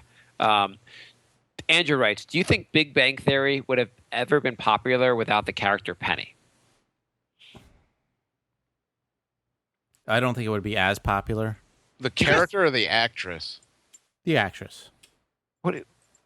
No, her character development. That's what makes it really popular. I mean, if they didn't have the character, it would just be a bunch of nerds and nobody would watch it. Yeah. Everyone's only watching it because it's the nerds trying to get the hot girl. Do you guys watch that show? It's I terrible. watched it when it first came on. It's unwatchable. It's pretty annoying. My father-in-law loves it. My dad loves it. My dad loves it too. I've tried watching it with been at their place, tried watching it, and been like, I'm bored out of my mind, and like I have to, It's so bad. You can't hit the laugh track button after everything anybody says. It's like not even jokes. Literally every line by every character is a laugh track. it also It's got unwatchable. to me. It's gotten to the point where if you have a laugh track, it makes the show less funny because the laugh track irritates me so much. Yeah, but How I Met Your Mother had a laugh track, and I didn't notice it. It was irritating even on that show. There were times when like I'd hear the laugh track and I'd become obsessed with it. Like it just drive me crazy. That show was legitimately funny though. Well, that's the thing. A lot of times the laugh track was going on while I was laughing. Yeah, no, I understand. Like you're right though. When they do it after things that aren't that funny, you're like, come on. Yeah. I almost feel like they should take like shows that are not like shows about like sad things that happen and just add laugh track to it. like the show ER would have a laugh track. He's gonna die if you don't operate right now. The best is somebody who posted, was it Big Bang without the laugh track? Yeah. It's just every time they say a line, they just pause for no reason because people on the show are pausing for the laugh track. Yeah. So it's just the most awkward thing. It's so funny. By the way, Mark writes, Bri, how impressed are you with Seth Lugo and Robert Gizelman? Very. I didn't see that one on there either. Interesting. Andrew writes, name some ways you can improve current TV shows. Without canceling them? I would go with my classic add midgets to the shows. But then again, a new show Jay introduced me to, Game of Thrones, has a midget, and it's amazing. I mean, we could also go to our old trope of having Dexter show up and kill the most annoying character. Yeah, I like that too. How about on every show you have to like your past shows are part of the show. So like on Modern Family, Al Bundy has to like he has to like aren't you Al Bundy? And did you work in a women's shoe store? You have to have like a crossover. Not even cross. Like it's like part. It becomes part of your character. You don't really leave that behind. Anything you've ever been on. Like it'd be great. Like on like Dexter, they'd be like, Dexter, I know you're like you murder people, but weren't you a gay funeral director? That would be interesting. That'd be pretty amazing. If they had that. Any other ways to improve television? Not really. My solution is just not watch it. I would say also add a button to a show where you can like press the button and any character you really like think is hot, you can see naked. But Game of Thrones already has that option. Yes. Right. That's the best thing about Game of Thrones. If there's a hot girl... I must be on the wrong podcast. This is the Game of Thrones podcast? If there's a hot girl on the show and you want to know what her breast looks like, you will find out within 2 episodes. It's Brian. It's no longer the Boardwalk Empire podcast. Oh, all right, good. What happened to the Plan Jay's Life podcast? Do you ever see Jay? Have you seen the SNL bit about Game of Thrones? No. They actually one of the better bits they ever did. It was like a behind the scenes, and it was a Game of Thrones produced or whatever by who's the main guy's name? Who's the writer? George R.R. Martin. Yeah, they're like George and a 13-year-old boy, 11-year-old boy, and every scene's like he's like saying what to do, and then the 11-year-old boy's like, add boobies. It's actually a pretty brilliant SNL bit. I watched that bit before even seeing the show, and I thought it was really funny. Andrew writes, best TV show themes. I actually wrote out a list for this one. Oh, okay. Jay, since I don't know, what's a good theme? I feel like shows don't even do themes these days anymore. No, all of mine are pretty old. I thought the Freakazoid theme was really good. From shows Wait, no are one we else. talking about theme songs or theme of the show? Theme songs. I love the idea of Brian just like I just wanted like you mean like plot development? Yeah, I thought you meant like a show that had like a good message or something. Like when Stephanie got Uncle Jesse mad and he crashed his motorcycle and broke his arm. And then got a haircut. Yeah, I remember that episode. Okay. Taking a break from the world today sure could help a lot, but wouldn't you like Cheers. to go on? Yes. I'd say Cheers is my number 1 on this list. My number 4 is the Monkees. Yeah, that's a good one. Freakazoid, First of all, I watched. Is Freakazoid? No one's watched this fucking show. Can you pick a show people have watched? Fine. Can we skip this category because it's going to be all shit that we've never heard. No, of. you've heard of all the rest. And Okay, I almost Growing put Pains. Who's the Boss? This is my list. I almost put Perfect in Sesame Strangers. Street. Yeah. Ooh, Perfect Strangers is a good one. You want to put the? Are you gonna put the Friends one? I know Jay No. put that on. Oh, I know God. Jay rocks out to that every night. Mr. Belvedere. Ooh, I always- I remember that one. The Friends one's probably the most popular one ever. Yeah, but I liked Mr. Belvedere. That was an underrated show. It was an underrated show. Wesley, that little Yeah. shit. Yeah. That was a good show. Number 2 is The Muppet Show. Obviously, Shit. I can't imagine what's one then. But all right. the new Muppet Show or the old Muppet Show? The old one. Okay. As soon as I say number 1, you're going to be like, oh, yeah. Fraggle Rock. I never watched Fraggle Rock. I guess we could put that on my list. I never really watched Frog. How I is never he had such a big HBO when I Muppet- was a kid. That's why. How can you Yeah, be such a I did Muppets not fan either. and not have watched Fraggle Rock? How could I what? What? Bri, you're like a huge Muppets fan, but you never I watched didn't Fraggle have Rock? HBO when I was a kid. Yeah, It but was on HBO. you've had like 30 years to catch up. Well, yeah, but Now that I'm 35 years old, I'm gonna go back and watch Fraggle Rock. It actually it holds up. I've seen it recently. It holds up, I'm sure it does. and it has the best theme song of all time. Okay, we've done all the questions. Oh wait, Andrew writes, can Bri rant about Game of Thrones or any show of his choosing? I've never seen it. So I just no. like that question or any show ever. I can rant about how sick I am of hearing about it. Okay, actually, let's go to the next question on that. I wrote this on the Brink page. What was the best show that started off great and later became unbearable to watch? How I Met Your Mother. Isn't that one on your list? It's on our list, but we can add in what the fans think. I thought this was an interesting one that I thought it would be interesting to add. Let's get what the fans think. We'll go to our list in a second. Well, let's do this one, and then we'll talk about Mr. Robot, and then we'll take a break for, and that'll be part 1, and then we'll do the rest for part 2. Okay. Are we going to do part 2 tonight, or are we going to do part 2 another It's time? up to you guys. Bride, you want to record for another hour? And not if we don't have to, but I mean, I'll stick it out if we need to. This is the break of sanity. We don't have to do anything on this. Let's just I'll stick it out. What's the best show that started off great and became later unbearable? Steven wrote House. Did you guys watch House? Nope. I've seen one episode. I've seen a couple episodes. It looked like a pretty well done show, but I never really liked. Yeah, the episode I saw was decent. We were once That show strikes me as the type of show where every episode's the same exact thing. Yeah. we were on vacation. We went to Costa Rica, and the only thing our hotel seemed to play was House. So anytime we were relaxing, we'd see House, and we were like, oh, this is a pretty good show. But then we never kept I heard watching. every episode was like, oh, this is a disease we've never heard of or seen before. And then House comes in and he's like, I'll solve it. Don't be a giant asshole about it. Yeah. But That's I'll have a pretty much- tude. That's pretty much the show. The American version of The Office. Yep. The first 2 seasons of that show were really funny. Is this somebody's list? That's Steven. Oh, Doing okay. the Yeah, list. the American version of The Office is on my list too. That show got unwatchable the last 3 seasons. Yeah, no, I did not put that on my list, but that's yeah. I mean, it got unwatchable even before then. But yeah, Steven wrote Family Guy, which is also a pretty good answer. That's also on my list. Yeah. It Yusuf, went from my favorite show ever to I can't even sit through an episode. so Yusuf wrote Scrubs, Banshee, and Impractical Jokers. You guys Never watch saw any of those. No. Jay? I've never seen Scrubs or Banshee. I still like Impractical Jokers. I think that's still the funniest show on TV. So I say it's gotten a little worse. It's a little worse. It's a little worse, but it's still worth watching. It's funny, but it's not as funny. It was the first couple seasons were much funnier. First couple First, seasons were some of the funniest TV you can watch. Yeah, we didn't do the best comedy, but I would put that on. What the fuck are you doing? Sneeze, sorry. Yeah, Bri, I would check that show out. That show is really, really funny. What show? Oh, Practical Jokers. It's so funny. It is really funny. The first 2 seasons. Scrubs, I've heard is good, but I've never watched. I watched 2 episodes and hated it.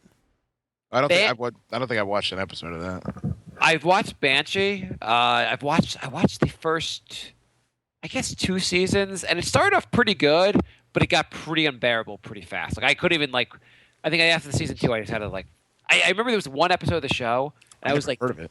I was like, this show it was on Showtime. It's Oh. no, Cinemax. It's on Cinemax. Oh, that's fine. And it's a well done show with the added Skinemax version of the show of stuff. It's I don't know. There was an episode I watched of the show, and I was like, oh, that was the worst episode I've ever seen of the show. A terrible episode. And I read online, and people were like, oh, the show has finally hit its peak. And And I was like, I can't fucking watch the show anymore. But I haven't watched. But he's right. Okay, John writes Dexter and Happy Days to come to mind. Dexter's on my list. Yeah, Happy Days. Well, that's where the term "jump the shark" came from. Oh yeah. Yeah. No, But yeah, I guess. Yeah, he's right. Kazim writes Lost. That's a pretty good one.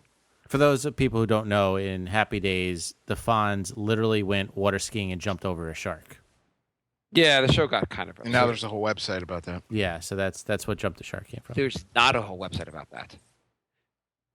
The the guy who John started Hine. that. Yeah, John Hine. He works for the Howard Stern show. Hit him with the Hine.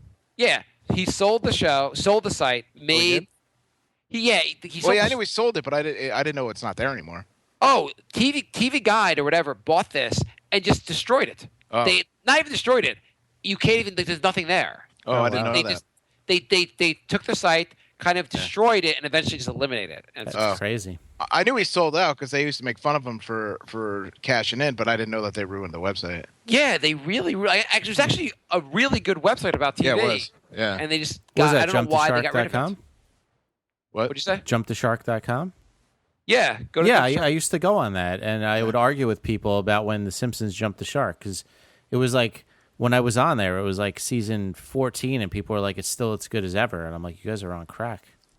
But like they, for whatever reason, they just like TV Guide, just like Yeah. you go to it and you just go basically end up on TV Guide. That's weird. I don't know why they just got rid of it entirely. It's Probably because bizarre. they didn't want somebody trashing TV. That's why. Yeah. But it got people like, but people got like, you would get TV people like really engaged in TV. Like, Oh, you know yeah. what? There's so many. Like now, every good show on television has like 20 write-ups after the show. Well, Yeah. we live in a society where you can't say anything bad about anything. I don't know. I guess they probably couldn't figure out how to make money with it, and they kind of just gave up. That could be, yeah. Because they probably had a ton of users, but wasn't really generating any money, and they were like, "Oh, we'll make lots of money," and then they started doing it and started adding advertising. People got upset, and they was like, fuck it." Yeah.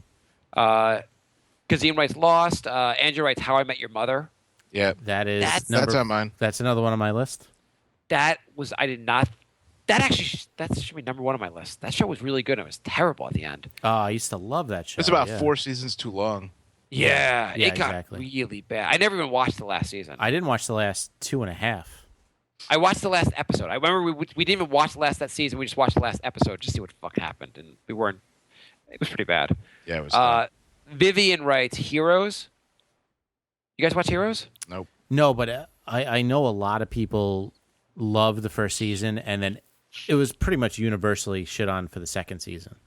Yeah, the first season I really liked that show a lot. I thought it was really well done, and then It was like the biggest show on TV when it came out. I remember. Yeah, it was. And then all of a sudden Yeah. I looked and it was gone, and I'm like, oh, that was weird. yeah, I remember being excited for the second season. Then the second season just started off pretty boring, and then it got terrible reviews, and I just said, "Fuck it." Scott writes Sons of Anarchy, soap opera for blokes. But isn't that a lot of shows that are soap operas for? Entourage is. Game of Thrones is a soap opera. Actually, Entourage should have made my list, but it didn't. I feel like Game of Thrones. Entourage never got that bad. Oh, Entourage was consistently, like, every episode was exactly the same. No, so the last season was so bad. It got mediocre, but it didn't get like unwatchable. It did. the 2 seasons where they tried to, like, write Ari out, or, like, they weren't... Because, like, what happened was, like, when the show started, Ari just became, like... he exploded, and he was like the whole reason people watched the show, and they were like trying to get away from that, so they had to like figure out a way to like not have him be the center of the show, and that was like when it really sucked. Oh, it also sucked when they tried to make Vince have an attitude.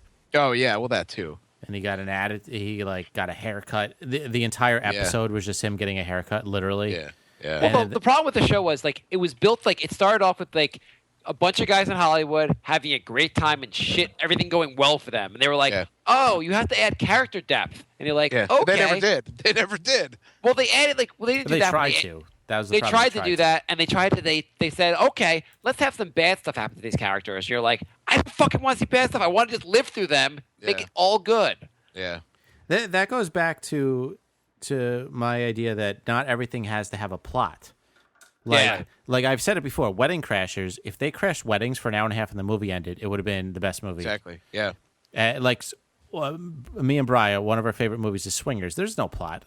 No. It's just Not stuff really. happening. And like I think more movies need to do that. You don't need to have some sort of like drama or whatever. It could just be people having a good time, and then the movie ends. Yeah. No one needs to learn a lesson. No, You're not teaching them. You're not making the world a better place. Just say fuck shit happens. That's hilarious. And we're done. Does anybody like the second half of Wedding Crashers? I don't think anybody does. No. Yeah. And that's a pretty. I think it's one of the better comedies, even though the second half sucks. And Matt writes, "Last Man on Earth. I thought the beginning was hilarious, but the second part of the first season, I just couldn't do it." Never saw that. I watched the first couple episodes. It was pretty good, and then once they got to like 4 people, I was like, "Well, this isn't The Last Man on Earth anymore, so I'm not going to watch it." You know, Last Man Standing is still on. My dad watches that. It's like Is that the Tim Allen one? Yeah, it's like an Obama bashing Tim Allen. It's Oh weird. yeah, my dad likes that. I don't know why. Oh, does he like go off on a? Yeah, like every episode. Yeah. I remember Jay and I once tried to like take all the new shows coming on television for Brink, and we were gonna like review them and like follow them, hoping to like find one that would be really good we can keep following. And then that was one of the shows we were like, "Oh, this will be canceled after 2 episodes. It's terrible." And now it's still in the It's air. like on season 5. Wow. It's been a while. Yeah. Remember that dinosaur show? Yeah, that was really bad. That's like one of the most expensive shows ever produced, and it was awful. Because there was no dinosaurs in it. What show? I forget Terraria? Oh, I never heard of it.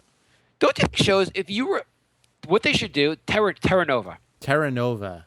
Terra Nova gets canceled. What they should do, the writers should just say, okay, it's canceled. Here's where we were going to go with the show.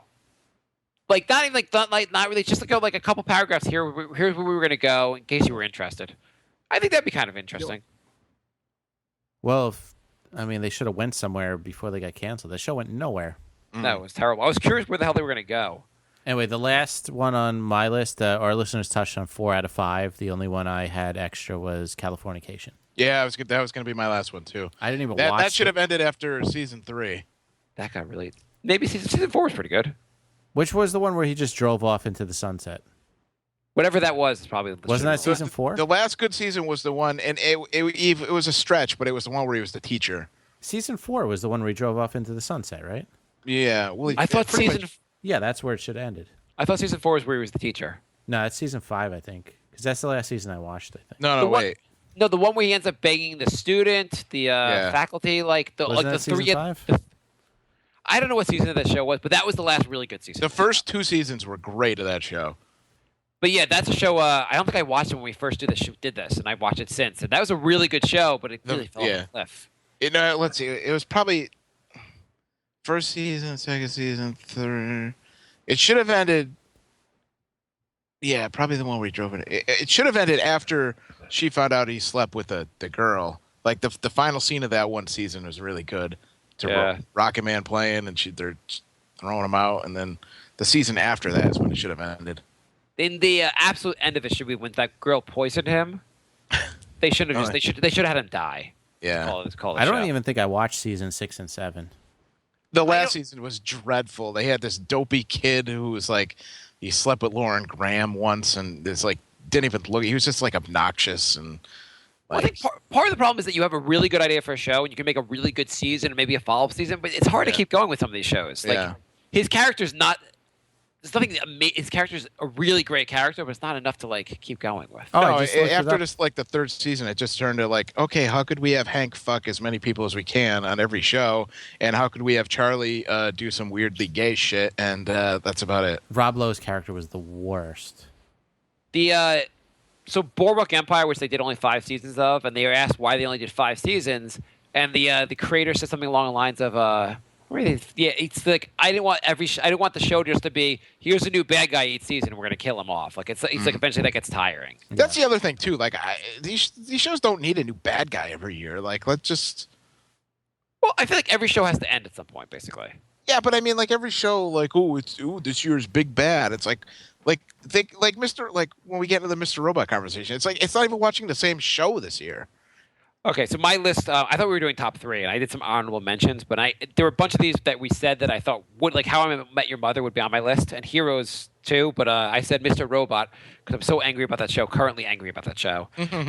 Walking Dead, I think got unbearable. I never saw that. Jay, you're a big Walking Dead fan, right? Or you had been? Hello? Jay, are you there? Did Jay leave the show? Can we talk about the Mets then if Jay's not here? Yeah, let's talk about the Mets. Mets are 5-1. Oh, nice. Yeah, they have Jay Bruce at a home run. Wow. Yeah, and Granderson. Granderson, who's done jack shit, is finally hitting home runs. So if the Mets win tonight, who's going to get hurt? Because every time they win, somebody gets hurt. I heard, I think, is DeGrom on the DL now? He's going to miss a couple starts, I saw. So he must be on. If they said he's going to miss a couple of starts, which makes me think you put him on the DL if he's going to miss starts. What Yeah, else? except they won't. They'll use him as a pinch hitter or something. Oh God, I left for 1 second. We were talking to you and you weren't there. Brian goes, let's talk about the Mets. Seemed like a good idea. Okay, well we're almost done with part 1. So do you want to talk about? Oh, the Cardinals. How are the Cardinals doing? Okay, we're done with that. The Cardinals are. Did they win or lose today? So, the Cardinals are. They won, so we can't catch them. So this is going to be the end of part 1. We are going to talk about Mr. Robot before we end. So if you don't want to hear about Mr. Robot, stop listening now and stay tuned for part 2, where we do the rest of our lists. Oh yeah, we're gonna do. I did actually have a question for you. That's how we knew you weren't there. Okay. I said from my list. I said Walking Dead was on my list for shows that it started off great and ended up really bad. See, I didn't add that only because only season 1 was good, and that was only 6 episodes, so I didn't even think it was on long enough to be considered. I felt season 2 sucked until the end. The end was really good, and then I thought season 3 was okay. It was pretty good actually. It had picked back up. It gained some momentum, and then it went through the toilet. But there have been better shows, and then my next one was Dexter. Yeah, we talked about that already. That show got terrible. The last 2 seasons, it was just terrible. Should have ended when Rita died. Yeah, season 4 was the end. It was 1, 2, and 4 were great, and then the rest of the seasons were all horrible. I liked 6. Really? Yeah. Which one was that? Edward James Olmos. That was so predictable. I like that. Oh, I fucking hated it. Did I tell you what happened in the books? No, what happened? You might have to tell me anyhow. They made his dark passenger, his dark side, an actual space demon that possessed him and made him kill people. Oh, we talked about this. Yeah, that was fucking weird. I just put the book down. I'm like, all right, and we're done here. I think but even before you told me, I read the Wikipedia page on Dexter. I wanted to know how it was different. I saw it and I was like, oh, no reason to read the books. Yeah, I can see why they diverged from the source material. The first 2 books were awesome, and then in the middle of the 3rd book, they started talking about space demons, and I'm like, okay, I guess we're done with this series. Yeah, Dexter was pretty goddamn bad. And also on my list was I put 2 honorable mentions. I put Lost, which actually there's some of them we mentioned before that were much worse, and Orange is the New Black, which I actually thought the first 2 seasons were really good, and it's gotten horrible. Do you guys watch that show? No. Yeah. It was actually. I mean, it's not an amazing show, but it was. First 2 seasons were very watchable, very good. But I guess a lot of shows end up like that. Anyone, Bri, did we cover your list yet, or what else? Yeah, I think all mine hit. It was probably Jay hit the last one with Californication. I would have had The Office, How I Met Your Mother, Dexter. But actually, I could do we could probably do a list of 30 shows that have all got really bad. Pretty much every show gets really bad. How many shows really leave on a high note? Shows should not last more than 5 seasons. What did you say? Shows should not last more than 5 seasons. You would miss out on a couple, a handful of shows like Seinfeld and Game of Thrones, but almost every show sucks after season 5. Well, I'd say my number one and by far is Dexter, because I thought that show got so bad and there was so much potential, and they just never fucking did it. Yeah. You just have to have a season where everyone knows Dexter's the killer and just see what happens. That would be fucking amazing. Right, yeah. Or where I left where you guys were talking, you can have a new killer every season.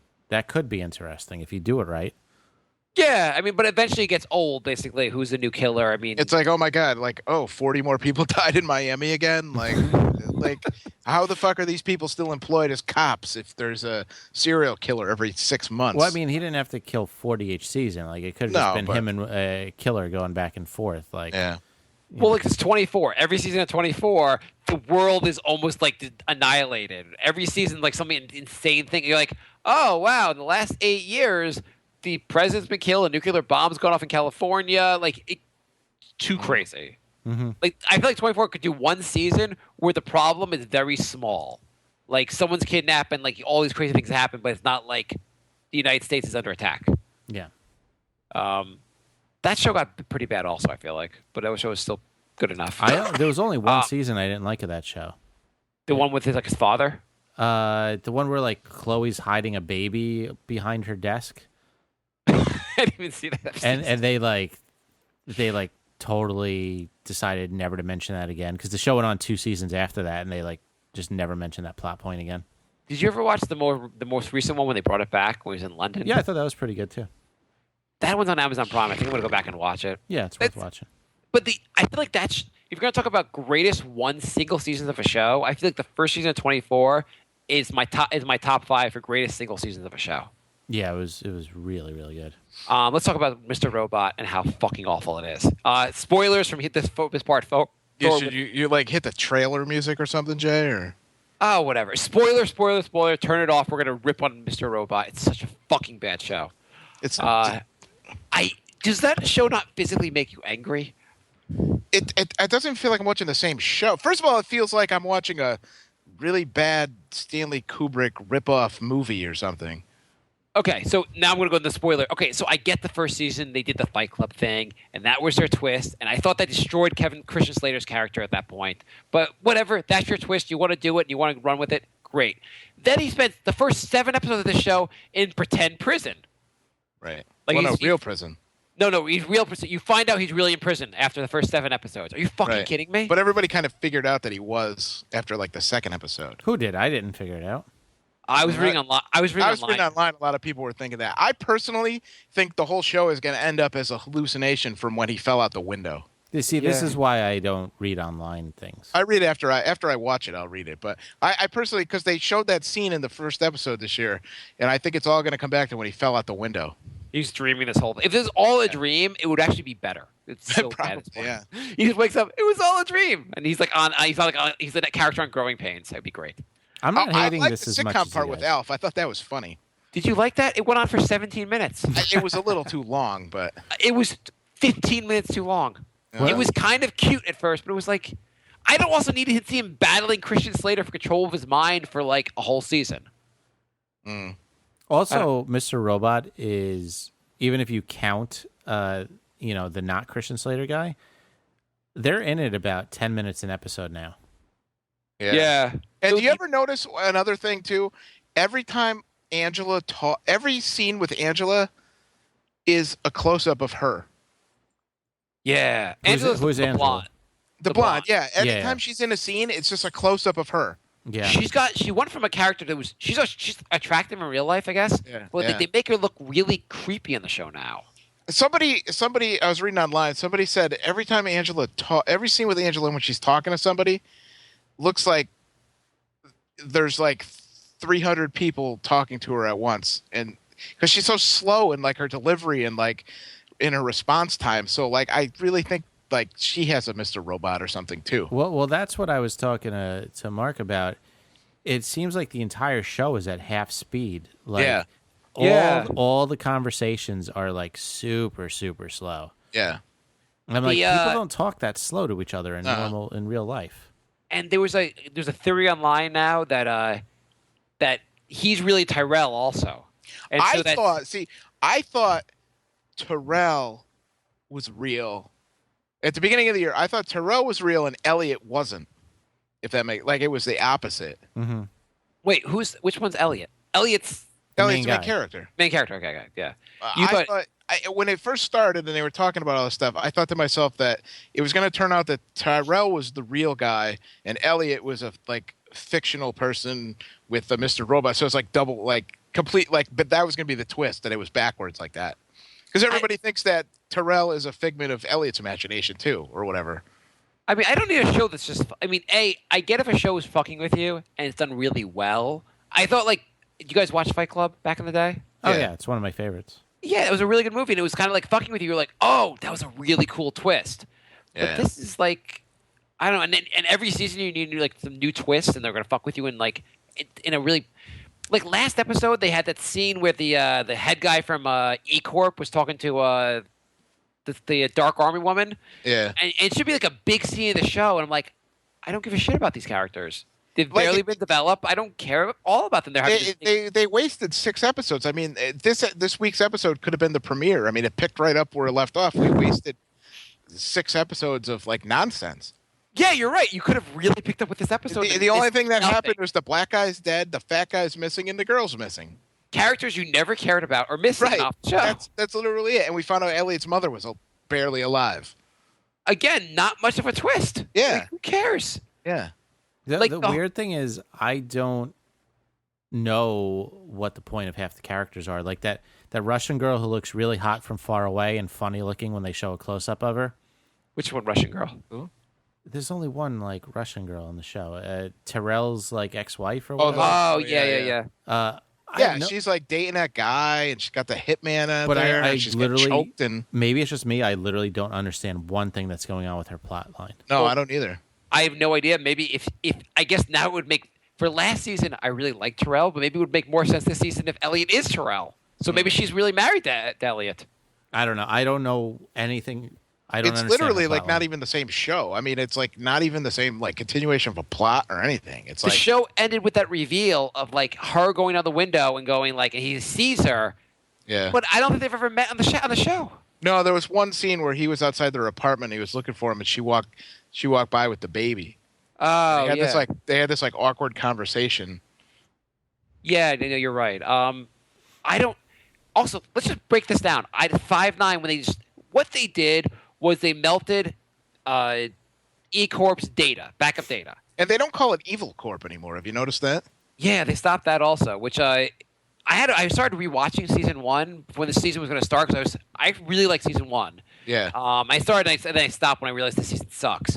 But I started watching it and I had forgotten the first season where he even said that thing how he interprets it as Evil Corp and like that's why they called it Evil Corp. Yeah. I mean, I thought that was an interesting thing having to do with the show. Yeah. Because I couldn't tell the show that for a little while I was like, wait, is it really Evil Corp or is it Evil? Yeah, I thought that too. Yeah. But so they melted their data. So this is equivalent of like, I guess they're so big, it's the equivalent of Citibank and Bank of America losing all their records, say, right? Mm-hmm. Yeah.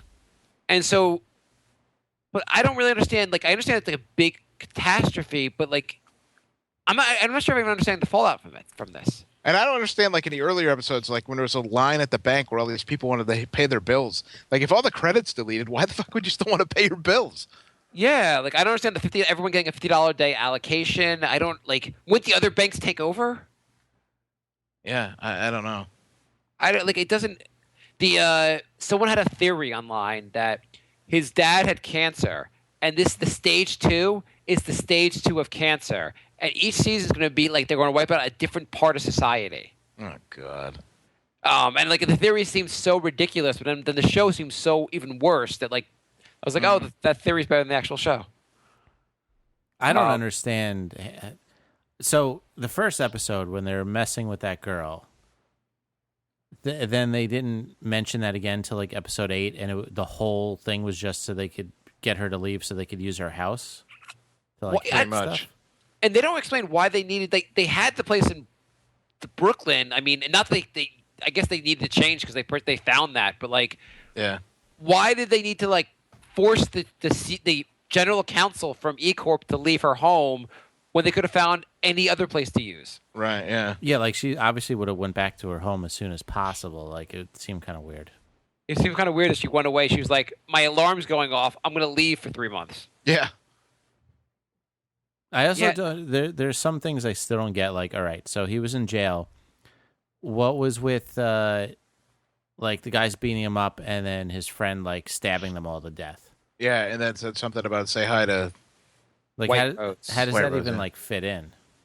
Like he was watching his back. The black guy who was doing the Seinfeld thing was sent from the Dark Army to watch his back in prison. Yeah, but like, did he really stab those guys in jail, or?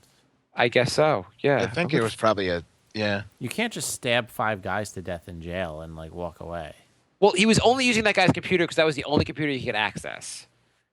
Which, like, even when you didn't know, even if you didn't know he wasn't in prison, you were like, "This makes no sense. Why he's using this guy's computer?" Yeah, and like, why would the guy would the dude from The Office be like, yeah, I got this illegal website, but here, can you fix it? Like, oh yeah, you're not going to tell anybody, right? But also at the end of that, he tells the FBI. It's like weird. Like he's in prison, and they told the prison guards that this guard. I guess they told the FBI, the head lieutenant. I don't know. Everything about the show is really fucking bad. It's like a whole new show where like they're taking all of these global calamities now, Japan and U.S. You're like, where the fuck is this going? Yeah. You have too many characters now you don't give a shit about. Yeah. I'm not hating it as much as you guys are. I don't hate it. I don't understand half of it. I'm just like, how does any of this fit? I actually like actively hate it and probably will not watch season 2, but at least season 3. But I just want to see where season 2 goes. Yeah, you don't hate it? I feel like it's gotten so bad. No, I mean, I think there's still parts that are good. I just there's entire plot lines that are completely lost on me. That's my problem. Yeah. Like I don't like. Yeah. Like I said, that girl that looks hot from a distance. Like I don't understand. Like any scene she's ever been in, I don't see the point of it. Apparently, the guy Sam Esmail, whatever, who created it, took a lot more creative control this season than he had last year. Yeah, he directed every episode. He said. Yeah, apparently he's really bad at directing. Apparently, he should have just written the show and said, "Hey, professionals, you do it instead." I just like when they did the big reveal. The character literally says, like, "Don't get mad." Did you catch that? Yeah. And the fact that you, the audience, are one of his personalities that he talks to. Yeah, I never quite understood that part. I don't understand what Angela's doing. Like, she's like I don't know. It seems like she's just bouncing from job to job, and she's just trying to fuck old dudes. It seems like. And I can't stand. I hate that FBI agent. She's so fucking annoying. Oh, every scene with her makes no sense too. Yeah.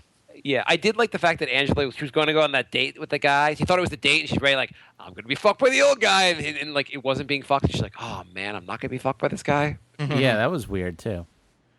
Everything about the show is creepy and weird and done, what I feel like is this show's gone, this guy's I'm super artistic, and you don't necessarily have to understand me. It's if Stanley Kubrick lived and had a stroke and was making a TV show, this is the show he would have made. Yeah, it's almost like you needed someone a little more grounded to be like, hey, I'm going to improve your show a little bit. I know you don't want to make it a network show, but what you're doing is shit. You got first year of the show was really good, and this is crap. I don't know. Yeah, okay. Anyone do you want to complain about it anymore? No, I would just like to see them have people talk at a normal pace. Yeah, I mean, it always looks like Angela's got somebody talking in her ear before she says anything. I think it's like that with every character.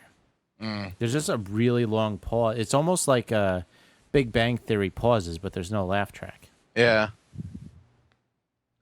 I feel like they have to do something to take the show to the next level and not have it be what's your stage 2 of your global plan. It's got to be more hey, maybe we're onto you, and now you have to evade and Well, that's what they're doing. It's turning it. I mean, it's getting even more Fight Club now, where he's in charge, but he doesn't know it. Mm-hmm. Yeah, I mean, it's completely when I watched the last week's episode, I'm like, this is just Project Mayhem, where Ed Norton's questioning everything, and everybody's like, "Don't worry, sir, it's taken care of." I'm like, okay, I've seen this before. Well, yeah, where he said he asked the guy, "What's Phase 2?" and he's like, "That doesn't make sense. He created Phase 2." Yeah. Yeah, I guess also, I don't know. You're a big fan of Fight Club because you just not completely copy the idea. Yeah. I don't. Yeah. Okay, so you want to move on to our lists? Well, we're gonna go another hour now. I guess not. We already went a half hour. Yeah. Okay. So you want to wrap? Why don't we wrap it up and do one list? And I guess you told everyone not to listen, so there's no point in doing a list. Yeah, that's true. Oh, so we have 9 lists. Top 10 things we hate about Mr. Robot. The list, just to hang on. So the list, not to do the list, but the list that I thought we agreed on were top 10 shows, and then the rest of them were top 3s, and top 3, Great the Terrible, which we did already. Most overrated, most underrated, character you would most like to hang out with for a night. Yeah. Best bad guy, best actor in multiple great roles, show you would like to see brought back, female character you would most like to hate fuck, best classic sitcom, and coolest show world to live in. Oh, I didn't get classic sitcom in there. Yeah, I didn't get that one either. I had the rest of them, I think. Okay, well, you can work on that for the next one. Because you said best sitcom, and I was like, I don't want to do today's sitcoms. I don't want to compare the Modern Family or whatever, but it'd be kind of like Growing Pains or whatever else you want to put. Is Modern Family even a sitcom? Yeah, it's not a sitcom. I don't know. I don't know what. I don't know. I don't know. When I think of sitcom, I think the shows that we watched when we were growing up, like a Who's the Boss, they're not really that funny. A Full House, those kind of shows. Right. All right. You guys want to add that to your list for next show? Yeah, let's do classic sitcom. Are we doing top 3 or 5? The only reason I want to do a top 3, you can add some honorable mentions if you want, but I want to do top 3 because I feel like the show's going to take so goddamn. It's going to take forever, but we'll probably all have the same ones too. So I feel like it's better if we just do top 3. For the overall TV show, do top 10 because that'd be interesting. But I don't need to know you're number 5 on the coolest show world to live in, or number 5 for best girl I want to hate. I went to 5 on bad guy and overrated show just because I could only get to 2 bad guys. I couldn't think of anybody. Oh, bad guys. I had a couple guys on there. I had some honorable mentions on that one.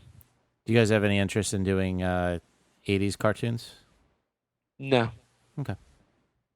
I don't know. Do you want 80s cartoons? You could do it right now. What's your 80s cartoons? Well, I'd have to think about it. The first 5 that pop into my head? Yeah, I don't know. Best top 5 from growing up when you were before age 10. How's that? Yeah, 80s cartoons. Yeah, 80s cartoons. Scooby Doo, Laugh Olympics, Muppet Babies, Wacky Races, Tiny Toons, DuckTales, Woody Woodpecker. Okay, so let's work on it. Top 5 80s cartoons. All right. we kind of already did it. I already did my 3. Yeah, USA Cartoon Express. Well, nobody's listening to this part, so All right. Whatever. just write it down, you goddamn punks. Jay, you should go back when you are editing this. You should just when we get to the Mr. Robot, you should just put a feedback sound over the whole thing. Do we do this in 2 weeks or we do it sooner? We can do it next week. Okay, yeah. Why don't we do you want to move Nick's back for an extra week? Either that or we could do Nick's on a Monday or something. Okay, sounds good to me. I mean, I'm not doing the leagues or the or school, so. You're not doing what? Basketball and volleyball both ended, so. Oh, the league. Yeah. Great show that started off good and ended up terrible. Yeah. And I got through about 2 seasons of that, and it was awful. Yeah. And Always Sunny? No, the season 10 was awesome. I hate that show. I watched a season and a half of it, and I was like, eh. And then I was just like, every show is exactly this. Every scene is the same thing. It's one guy says something, the next guy says something, repeats it only louder. Then the next person says it louder. Then the girl screams it, and then Danny DeVito falls down. Scene. I thought the first season or 2 were really good, and then it kind of went really downhill. It started going really downhill, but then for some reason, season 10 was amazing again. Okay, I'll go back to that.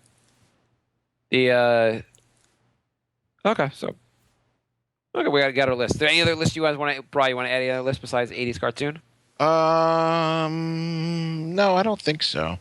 Well, if you think of any before next week, just email us or Facebook message. Where we going next Sunday? Sure. Okay. All right. So thanks for listening. We probably could have not included that last 10 minutes in the show, but bonus content. That's how we roll. That's how we roll. All right. We'll be back next week. Goodbye. Bye. Bye,